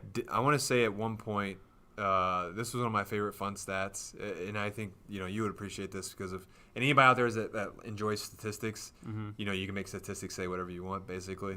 At Glendale, it was we saw more than double the many people that went to Disneyland. Yeah. Like 40 million visitors a year or something like that. Wow. So you think about like Disneyland sees about it was like 26 million visitors a year or 18 million visitors a year or something like that. Glendale's that busy. Yeah, Glendale. Wow. Yeah, it's in the heart of downtown Glendale. Yep. And shout out to anybody that's in the LA area. Yeah. Glendale, probably one of my favorite communities I've ever lived in my life. But yeah, so the beauty of that stat is I said Disneyland. I didn't say also California Adventure. I didn't. Right. When you think about the complex, Yeah. so like Disneyland, I think it was like 18 million people in like 2018 or something like that. Wow. Again, fact checkers out there.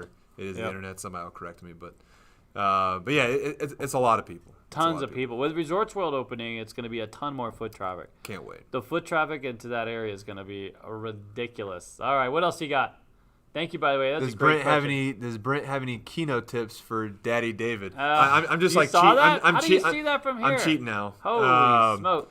Oh, the who yeah thing. Oh, that's something that Alex does. Oh, that's Alex does Hoo-yeah. this strange howling noise for all of his DJ and gamblers. It's a little hard to explain. It is a little hard to explain. Oh no, I see the Hoo-yeah thing. No, yeah, I saw we're that. gonna need more hair for that one. I think. I don't know. So, As right. some from Kauai, we do love Zippy's restaurant chain. Have you considered trying to lure them into the mall space? If you know the owners of Zippy's, you tell them to email brent.gardner@brookfieldpropertiesretail.com. I'll talk to them. Yeah. Never heard of Zippy's? Zippies. But yeah, I mean, if I mean, Las Vegas. How many people I've seen on the back of their car with the the islands of Hawaii? Yeah, like tons. It's a lot. It's a lot. I've met the most people I know when Christina and I moved here, and we interacted with people. You were from one of two places, Hawaii or New York. Well, I'm from New York, so there's that. What do you know? Here you go. So I'll have to look into this. I appreciate that, Eric. Yeah. We did that one. All right, what else you got? All right. Oh, when Casino Quest moves out into their new location in the mall, what's going to be in their old location? I'm Quest. making David keep both locations. That's true. It's too expensive to move the sign. We figure we'll just leave it. You know what I mean? We're too lazy to move the sign, so we're gonna leave the sign and make a new sign. That's the deal. Actually, we're keeping the. You guys are making us kind of forcing the issue, but we were going to tell Brent secretly a little bit later. We had until literally the 1st to kind of figure out what we were going to do, but we get so many group requests now, and the clinics and film requests from content creators. That space is going to service that sort of dynamic because it'll be a little more quiet up until the mall needs it back, or I guess we'll have that conversation later. But so we're gonna have over 6,000 square feet in total. And by the way, so the new space is gonna have a slot museum component. So we have an incredible array of slots dating back to the start of slots. Do they know about the big one? Do they know about the? And so we can say that. So we got a hold of the. I guess I shouldn't have eased into it like, hey, do they know about the big one? No, yeah. So it's not that big a secret, but so there's this famous slot machine. It's called the Colossus at Lux. So we've already talked about it. There's still things that are fluid. There's some things that are broken where we're trying to. Trent, that's kind of in Trent's neighborhood. He's working on fixing that. And we hope to have one of the largest slot machines in the world gracing our space, along with some other fantastic things we have. But not only will you be able to come to learn how to play, but you can learn the history of slots. And it's really fascinating, like how they started, why there's cherries. And we have slot machines dating back to literally like the beginning. Some of them and these antique machines worth a fortune. They're being curated by Trent and his wife Carla, and we have quite a phenomenal team. It's going to be an amazing interactive space. I'm really intrigued. What do you mean the cherries? So there's a reason behind the cherries? Yeah, there is. So basically, you didn't actually win money back in the day. You got to pull the thing. Yeah. And the cherries and the bars had actually were there is at like a local little local store. And if you got cherries lined up, you got cherries. They had cherries right there that you could candy cherries. No way, really? And the bars were chocolate bars. And won, if you got one bar across, you got one chocolate bar, and you got to pick. Now, if you got like some big thing, you got to pick one thing out of the store, but there was no money. It was just something that they used to help promote the store and keep people engaged. That was so we'll have that. I feel like you need to have that in the space. I feel like that should be part of the thing. Like if you come in there to play, have slots, a cherry. Yeah, you should have cherries and chocolate bars, and I think that'd be great, man. That's a great idea. Like homage, like literally pay homage to that old time. I didn't know any of this. Trent introduced me to this whole world of why slots are what they are and how they've evolved. I mean, it's fantastic. So we're gonna be having all this. And all right, what else you got? Yeah, we'll have both spots. Is Brent going to do the 10-minute? He's already done the 10-minute challenge. And my wife did better than me. Yeah, his wife smoked him. She cheated. She knows how to count cards. That's what it is. 30-roll challenge? I haven't done the 30-roll challenge, but I am up game. For that. I'm absolutely. Anything that's competitive in nature, I'm in. Yep. By the way, we've had so many 30-roll challenges now. We do 6 to 10 a week that we're like 3 months behind. So those of you waiting, Timmy's lazy. That's why we tell him to get back to work, Timmy. So wait, we haven't done a 30-roll challenge in a while? No, so we get we can do you. It'll fire you up. It's gonna take like 3 months to get released though. They won't see it, buddy. You might be a whole different person by then. Yeah, all right. Well, what are you gonna do? Probably put on a few more pounds, I guess. You might have another kid on the way. This guy is like, hey, was it tough to give your tenants a break to get them through COVID, considering the FS Mall is part of a REIT? Could be a deep one. Yeah, so anytime being part of a REIT is any kind of organization, right? Mm-hmm. Especially large organizations. The analogy that I've heard a broker who worked with us is that, we are like the aircraft carrier in the ocean. We are a big, giant force.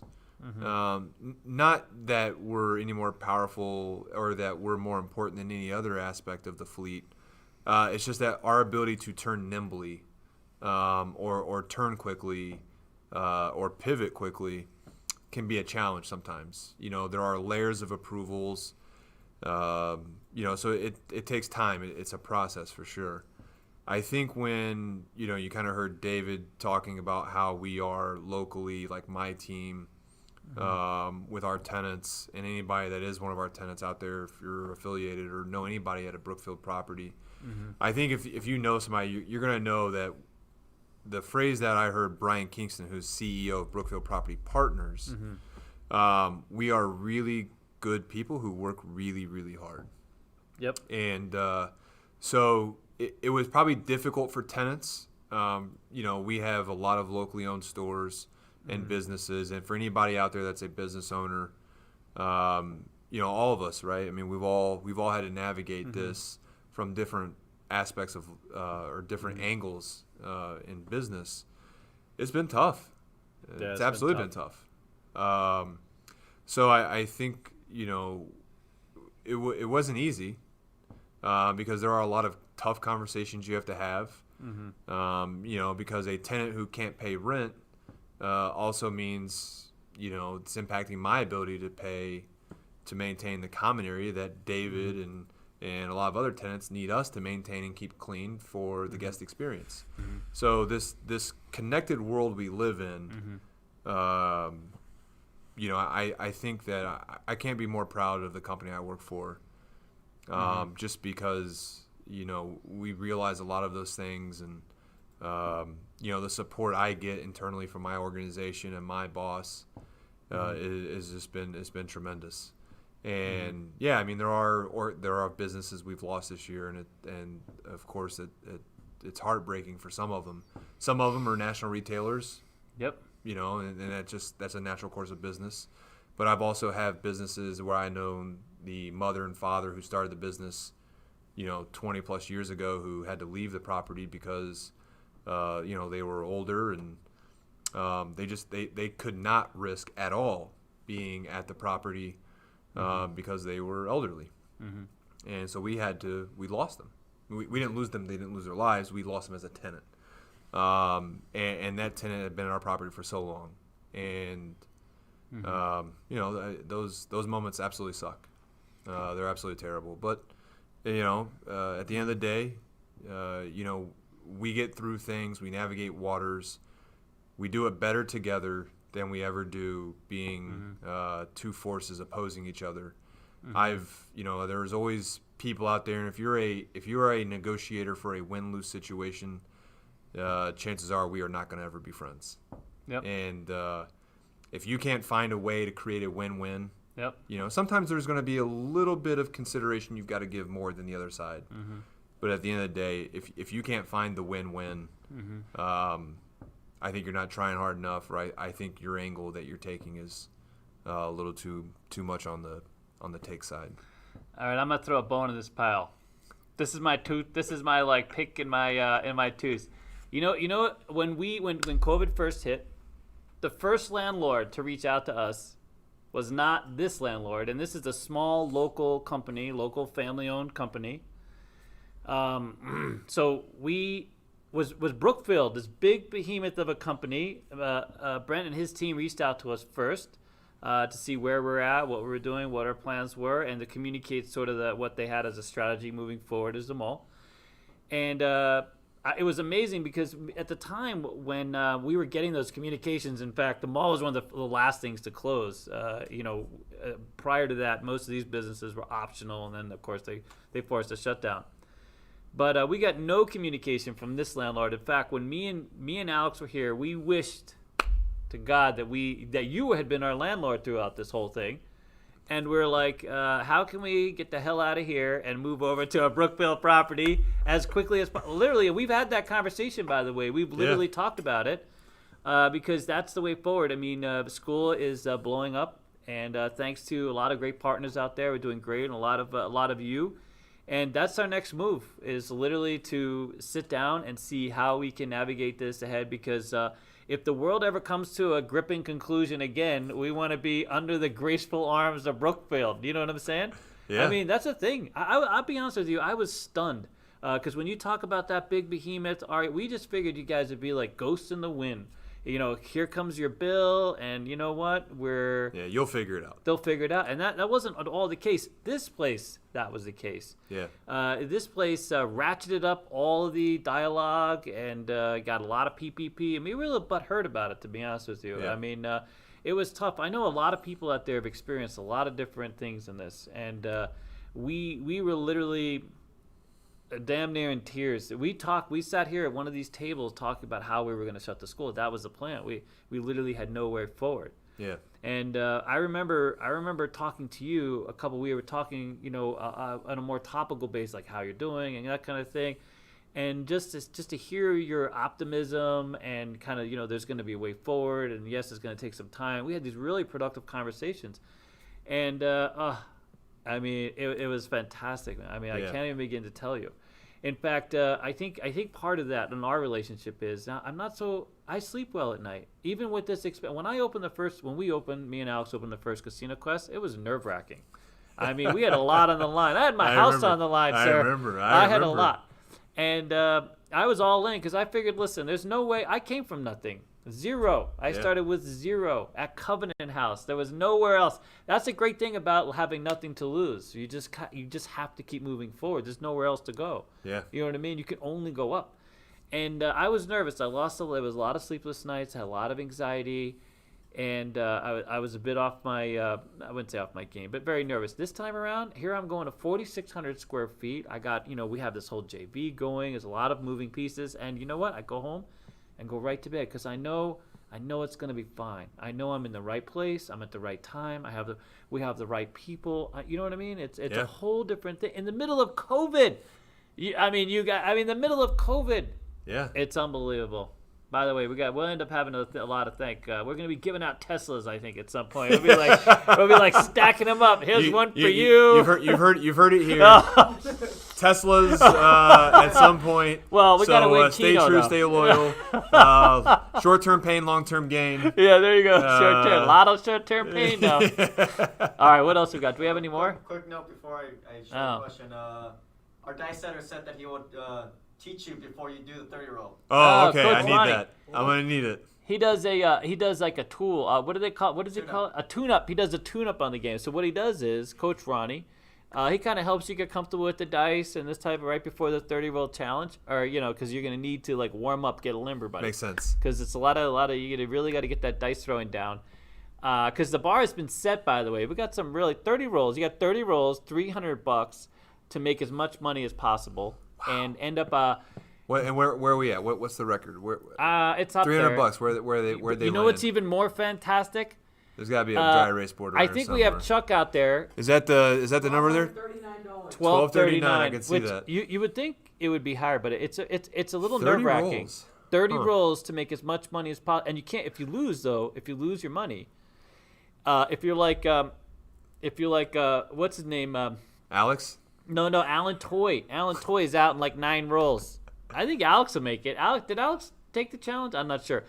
But some of us get out. We don't make it past like a couple rows. If you play too aggressive, you might get to the end with 0, and then you up on a wall of effort, we call it, because we want to be PC. The blue ribbon wall. The blue ribbon wall. Yeah, it's a runner-up. Because everybody gets a prize. You're getting a participation trophy. And that's the participation show. It's a little depressing, but if Chuck is out there, we are working on something absolutely fantastic for you craps players, and by the way, all game players.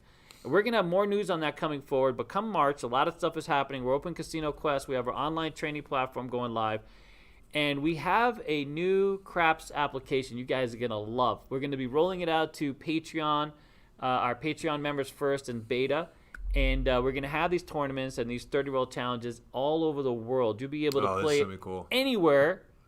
And by the way, we're putting together a craps tournament that'll end here in Vegas with one of our casino partners that's already offered to host it. literally hosted wait. here. So we're gonna have the finals. So you guys tune in, and we already have a casino committed. So and by the way, we not only a casino committed, we have we're going to talk about this. I might as well. I could get it committed right here, just like I guess I'm about to be committed. So we had this great event. This is post-COVID, obviously, because right now limitations, this kind of thing. But we've had the event at March Madness. So the idea now is to literally have the finals and televise it in the Great Hall. And have people from all over the world. We would host you. We're going to bring you guys in. We're going to fly everybody in. And we're going to have, Done. See, at Fashion Show on this. So, by the way, they have, not only do they have this runway, which is absolutely stunning, they have this box that comes up from the ground, and it's massive. It's really cool. We don't have video for you, but they used to have these amazing, I should have been looking at this camera, huh? I'm always looking at the TV. One of these days we'll figure this out. But, so for those of you, I'm just think I'm cross-eyed. It's fine. Don't worry about it. So we're going to what we want to do is they have this fantastic box, and then they have the stage like you talked about. It's a retractable. It's this where they used to run the fashion shows, and which is why they have still do just digitally now. Just digitally. We do them after closing, so there's no crowds. Yeah. So and you can film it. It's fantastic. So what we want to do is instead of having people, we're gonna have games. We're gonna have craps games, but we're gonna have the finals of blackjack, craps, and it's gonna be an event for everybody. And but we'll fly everybody out. We'll have some big grand prize, and we have a lot of fantastic retailers who we're hoping to talk to, and make this kind of a community thing. Where we can tie in as many retailers. I'm sure there's a lot of fantastic retailers, a lot of fantastic ways that we can get this on. And so anyway, so that's in the works. There you go. What else you got? Am I still at $5? Yes, sir. Good luck. Good luck. We love our. Okay. Question for Brent. What are your current obstacles, and how do you plan to overcome them to reach your goals? So I'm going to take this as a personal question. There you go. So I would say the current obstacles are, let's think about this. Like, what would be my biggest obstacle? I think you're always your biggest obstacle for yourself, right? I think it's going to be, giving in to things that are easy. I get up at 4 o'clock every morning, go to the gym. And don't get me wrong, when I wake up at 4 o'clock in the morning, I don't want to go to the gym. My initial response is snooze button. Forget it. Let's go back to bed. I think the biggest obstacle is just trying to stay optimistic. I'm a pretty optimistic individual as it is. I drink a lot of espresso, drink a lot of caffeine. Not after 3 o'clock, though. I'm not a crazy person like David. Because I have to go to bed at night because I got to get up at 4 o'clock in the morning. Biggest obstacles are just, remaining passionate, persistent, consistent, and open to the world that's happening around me at any given moment. Again, not to keep beating a dead horse that's you've already heard is, you keep an open mind about the things you're hearing. And I think the obstacles come from when you feel you have the answer, when you feel your answer is the best. I think you're kind of putting yourself in a box that I don't think you're gonna get out of. And the other part of that question was how am I gonna get past? How am I gonna achieve my goals? I think you achieve more by building a stronger network. I'm sitting next to David and here with his team. People in my organization are very aware of Casino Quest and very excited about it, and we're very excited about it from day one.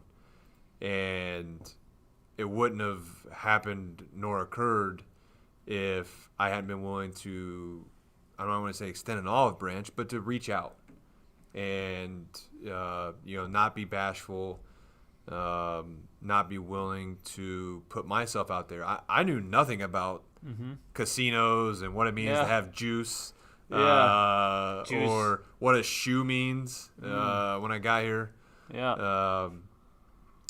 So you accomplish your goals by putting yourself in situations where you're afforded opportunities to expand your own horizons and expand the people that you interact with.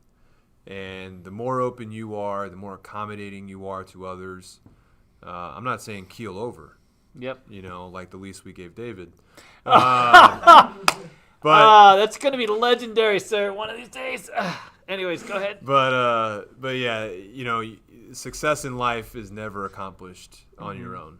And my favorite interview question I like to ask people when we're interviewing candidates for roles, it's kind of a setup question. It's, please tell me about a time when you, all by yourself, took on a project and you finished it from start to beginning all by yourself. I probably try to think about it and ask it a little more eloquently than that. I'm trying to set you up for you to basically say, there's not a single thing I've done out there I've ever done purely on my own. If I've not soundboarded a resource, if I've not asked the leasing team what they think, if I've not asked the capital markets group if this is a strong investment, if I didn't ask David, like, hey, what's the best way to play Keno? There you go. I'm good for that. It's 5 spots. Right? 5 spots the answer. And but yeah, your success is the result of your ability to forge strong relationships, network, and move forward on a path together, never on your own. That's fantastic. I have 2 sort of segues into that, because I think I know it's getting a little bit long, but are you open to hang out for a minute? Sure.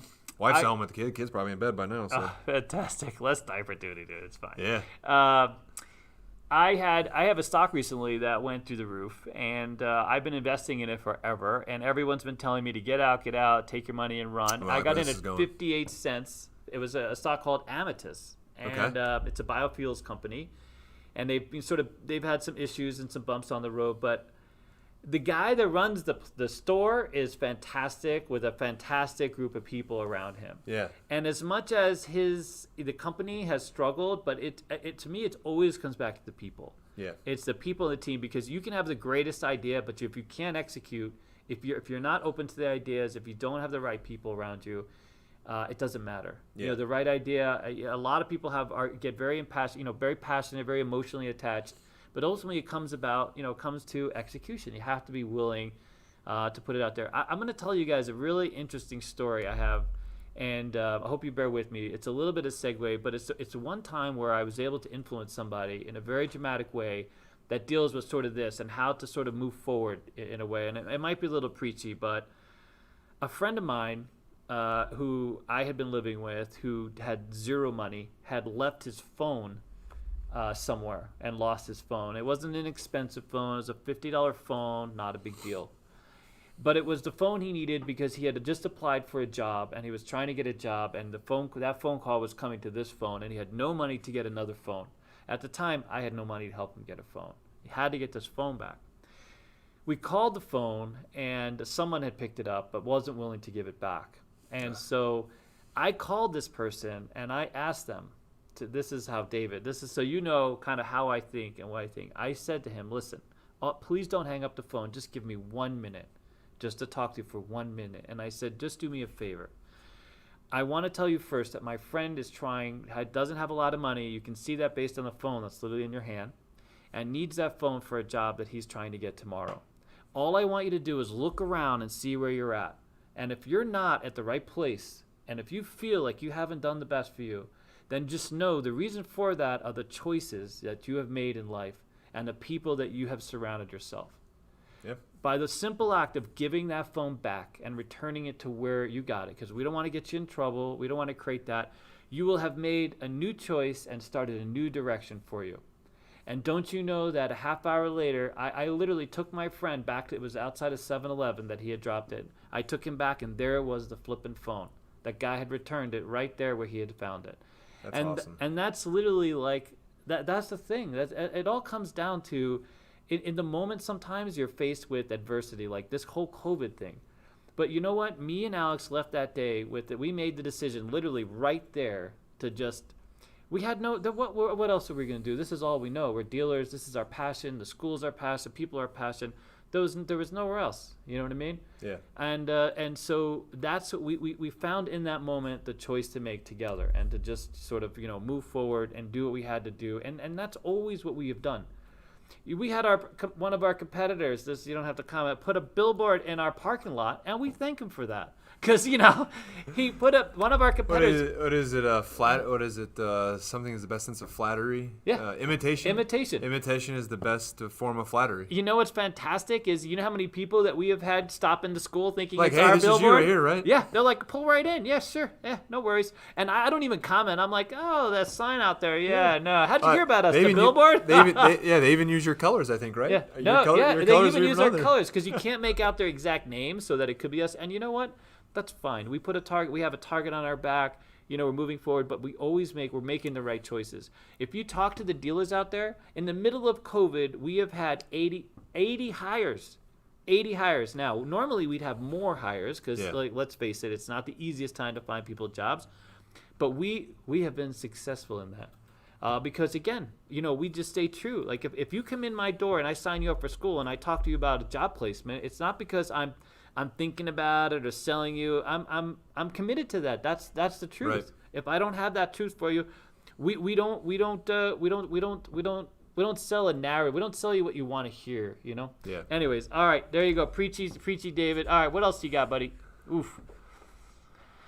Brent, help us get David to commit. Oh God, that's it. I'm not reading it. Never mind. Moving on. Next question. So I already know he's afraid of heights. I know that, which is hilarious that he actually had to jump out of planes and stuff in the military. And helicopters. So that's how aircraft. Aircraft, yeah. So I will get him to do that the day he joins me for my favorite place to do happy hour on the Strip, which is the Strat.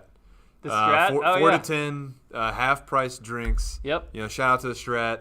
And if you come here November through late February, they open at 4. I don't know if they're still doing it right now because of COVID, but hopefully they are. They are. At 4 o'clock, you get your rear in line. Get there at 3:50, 3:55. Oh God. Get up there at 4 o'clock. Sit on the western side. Yeah. You'll see the best sunset. Yeah, really. I was very trepidatious about moving to the desert. Yep. I absolutely love it now. The best sunsets I've ever seen yet in my life. Yep. Have been here in the desert. Yep. And the Strat, happy hour. You got friends coming to town. $5 Tito martinis. At the 108th, 107th floor, whatever it is, 107th floor lounge. Yep. Yep. And then you can watch people like David jump off the edge and Eric. I'll do my best. I will absolutely try. They offered me a fortune, dude. I wonder. I'm not gonna offer him a fortune at all. No. Probably a better lease. I'll take it. I'm in. No. But I'll do it with him. I've never done it. If I can convince him to do it, we'll make sure we get video. And I can't even get to the edge. I can't even look over the edge. We'll just push you. I can confirm he can't. He really can't. I'm terrified. I don't know what it is. I went up in a plane. I was in politics, and they sent me up to Reno. It was the last time I was in a plane. And Reno, the plane had to drop out of the sky. I don't know if you ever flown into Reno, but it's like, woof, that thing just drops out. There's no choice apparently. It's got to and I'm literally shaking, sweating. The waitress, it was one of these puddle jumper planes, by the way. Yeah. I mean, I think I saw them wind it up while I was outside. You know what I mean? And I'm like, oh my God. It's one of those where they just carry your baggage on. It just takes up the back of the plane like Indiana Jones, and you sit in the front kind of thing because there's no room. And so she sat down. The waitress literally sat down. The stewardess sat down next to me and held my hand. That's hilarious. Literally held my hand. And I was like, it was fantastic. I was like, customer service 5, dude. That's a 5. But I'll never fly again. But great customer service. Only Uber from here. All right, what do you got? Short question. Short one. All right, keep it short, buddy. How is it being a new father? It is every day I fall more and more in love with my daughter. Mm-hmm. I'll be openly honest. First kid, I was like, I want a boy. I want a son. You carry on the name. I feel like my first entrance into fatherhood. I feel like I need something I can connect with and understand because I'm obviously not a woman. I don't know what it's like to be a girl. That my biggest fear is now is like, what am I going to do when she's a teenager? No kidding. The first time boyfriend or her partner comes home, whatever, when she falls in love and the first person breaks her heart, I'm sure I already know how I'm gonna feel. But most important, again, I talked about relationships a few minutes ago. I have a fantastic wife. I'm so fortunate. JoJo cries, in the middle of the night usually. Usually wakes up about 3, 4 o'clock in the morning, which is perfect for me. Wake up, I change the diaper, give her to Christina, and I go to the gym. Perfect relationship. I mean, this is bar none, works out absolutely the best. But it's very cool. Don't get me wrong, it comes with its challenges. Mm-hmm. We've got friends going skiing this weekend. It was a last minute decision. We wanted to go, but we've got dogs, we've got a baby. It's just not in the cards, and I've got a lot of FOMO with that. But I can see why parents and people who have children say it's the greatest gift of life. Because it's cool. It's very cool. It's she's just rolled over from her back to her tummy, so she's got that figured out now. I can't keep her on her back. Now she's just constantly rolling over. I can get her to giggle. So like the little incremental phases that you go along and watch them develop. It's so cool. Yeah, it is so cool. All right, let's. Thanks for the question. That is a good question. All right, so we don't have many more. Do we have? I think 2 more. How many more? It's like 3 or 4. 3 or 4. All right, let's shoot. Let's go. Hey, this is your people. I know. Can Brent pull some strings to help you open the new space by the Super Bowl? Oh, before the Super Bowl. Oh, before the Super Bowl. When's the Super Bowl? Yeah, no. I know. 2 weekends from now? By the way, Robert, Mr. B, we're working on get with Alex. So we've had a few people either on Discord reach out to Alex, so he's working on something. So we're trying to kind of figure that out for you guys. We might end up having something here at the school. We got to keep it down. Our occupancy here is limited, but we may make that available to some Patreons who are in town. Come to the fashion show, the big game, because I'm not licensed to be able to say the other word. The big game, it will be on the screens at fashion show in the Great Hall. Okay, yeah, that's nice. All right, what else you got? And by the way, next year for sure we're gonna be we'll be all over most of the sporting events. That'll be a thing we'll work on. All right. The Fashion Show Mall related to Fashion Square Mall in Scottsdale, Arizona. No relation. They stole our name. Not a big fan. No. Owned by different companies. Yep. Great mall. It's a very good mall in the Scottsdale area. Yes. And actually, a shout out to one of our tenants, Knee Deep Denim, who actually started in Scottsdale. Okay. At the Fashion Square Mall. Now at Fashion Show as well. They have 2 stores now. One there and one. I guess they like being where there's fashion. So, dude, Scottsdale is a ritzy. It's like Beverly Hills, Arizona. It's got a fantastic. If you're down in Scottsdale, has the art walk. I used to go to. I think it was on Tuesdays or Thursdays where, you can walk around. They have everything's open late. You can see all the art. I used to buy. I have things up in my house right now that I purchased, and they got it worked out so you didn't have to give back the house, huh? Yeah, they no house, and it's nice. They had these sidewalk dining things. It's the whole foodie thing. It's a really great experience, by the way. Bring a nice car though if you expect to valet at that mall, by the way, because you got to have Ferrari and up kind of thing. Yeah, so they're not gonna like my 2005 4Runner. Huh? Yeah, no, you're gonna have to. Park hey, the back window yourself, goes down. so. Don't worry, no other cars do that way. Sorry. The last 2 questions. Yeah. They're short. Let's hear them. Short ones. All right, will David you Brett. start Kino Quest with David? Oh, Let's geez. start Kino Quest. Love it. Oh, we might be onto something. I like mean, it. I like. We're gonna add Kino. Kino's gonna be in Casino. Casino Quest implies the whole casino, so of course Kino will be half because that's about half. All the people that go in Kino.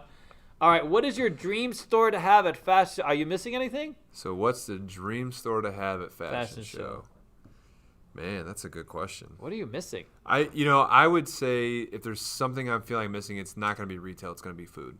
Oh yeah. One of the favorite stores I've ever had at a property was Dave and Buster's. Oh yeah. So I love Yes. In my free time Yep. when I'm able to be social on Friday and Saturday nights, Sunday through Thursday I geek out like David and read the 10Ks from companies and. Do research. Yeah. And but Friday and Saturday night, hey, it's all social hour time. Yeah. And one of my favorite was one of my favorite properties I ever managed was Pier Park in Panama City Beach. And if you're out there, if any of you have ever been to Panama City Beach, I will lay a bet that you've been to Pier Park. So we opened a Dave & Buster's there when I was the GM at the property, and we used to go there all the time. Like every Friday, Saturday night, you can Big Buck Hunter, my favorite arcade game for sure. Yeah. I mean, beer, wings, competitions on arcade games. Yeah. That is the one thing I wish I had. Fashion show. There's one here in the market, but I wish I had Dave & Buster's. Like that's what I wish I had.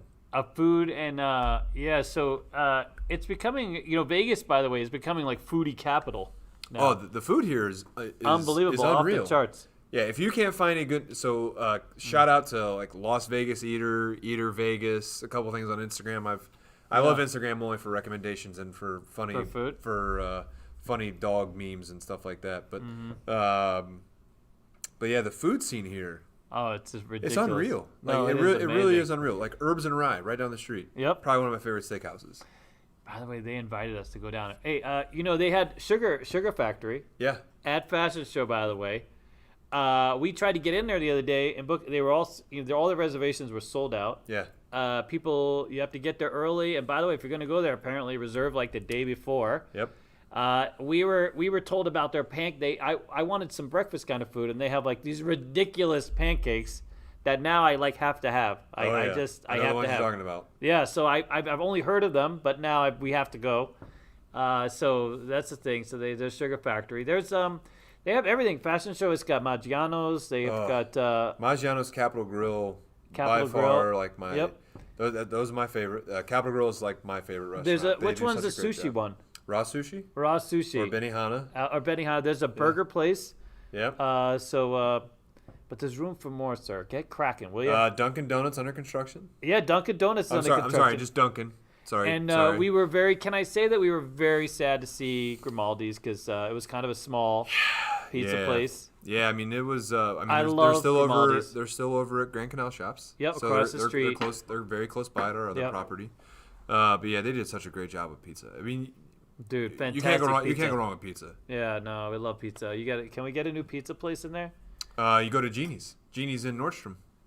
Oh, that's right. They have amazing pies. We ate there, by the way. I actually, you know what? They need to put out some more Nordstrom's. Who's ever over there, put out a sign, please, because no one knows it's over there unless you go there. Yeah. My family ate there. They have pasta, pies, and pizza. It's really fantastic. All right, well, good. Is that it? Pies are pizza. Pies are. Oh, is that what we're talking about? Pies. I thought you said you're from New York. I mean, what kind of pie? That's true. There's the best pizzas in New York. Let me get that started. We'll have like a whole argument going on here. All right, guys. Thank you so much for tuning in. I really appreciate it. Thanks for all your great questions, Brent, sir. Thank you so much. Thank you, David. Thank you to all of you out there. Yes. I know you guys are very important to David and the organization, and which thereby means you're also important to me. So good. Thank you all for participating, and thanks for the questions. And yep. And I look forward to Eric out there. I look forward to rubbing in Jake's face how much I said fashion show's better than Al Moana. Well, for now it is. Just until we get there. Hey, Jake, you gonna order for us some space? I'll show you our lease terms. All right, guys. Hey, we love all of you. Thank you so much, and we look forward to seeing you at your Casino Quest, or if you come by here to be a dealer, feel free to stop by and say hello. And online, all that stuff. I don't know all the promos. Alex has it down to like a science everywhere. As you can see, we got Patreon, Discord. Our Discord community is very active. We're over 1,000 people on Discord. Gamblers talking about. By the way, it's quite the degenerate cloud. It's an Alex-friendly, and by the way, a Brent-friendly environment, just so you know. So you may see me under a code name. It may be an anonymous name. We're also on Twitch, of course, and there's that. All right, very good. And we're out, guys. Thank you so much. Have a great night. Bye. Have a good night. Be well. Yes, good.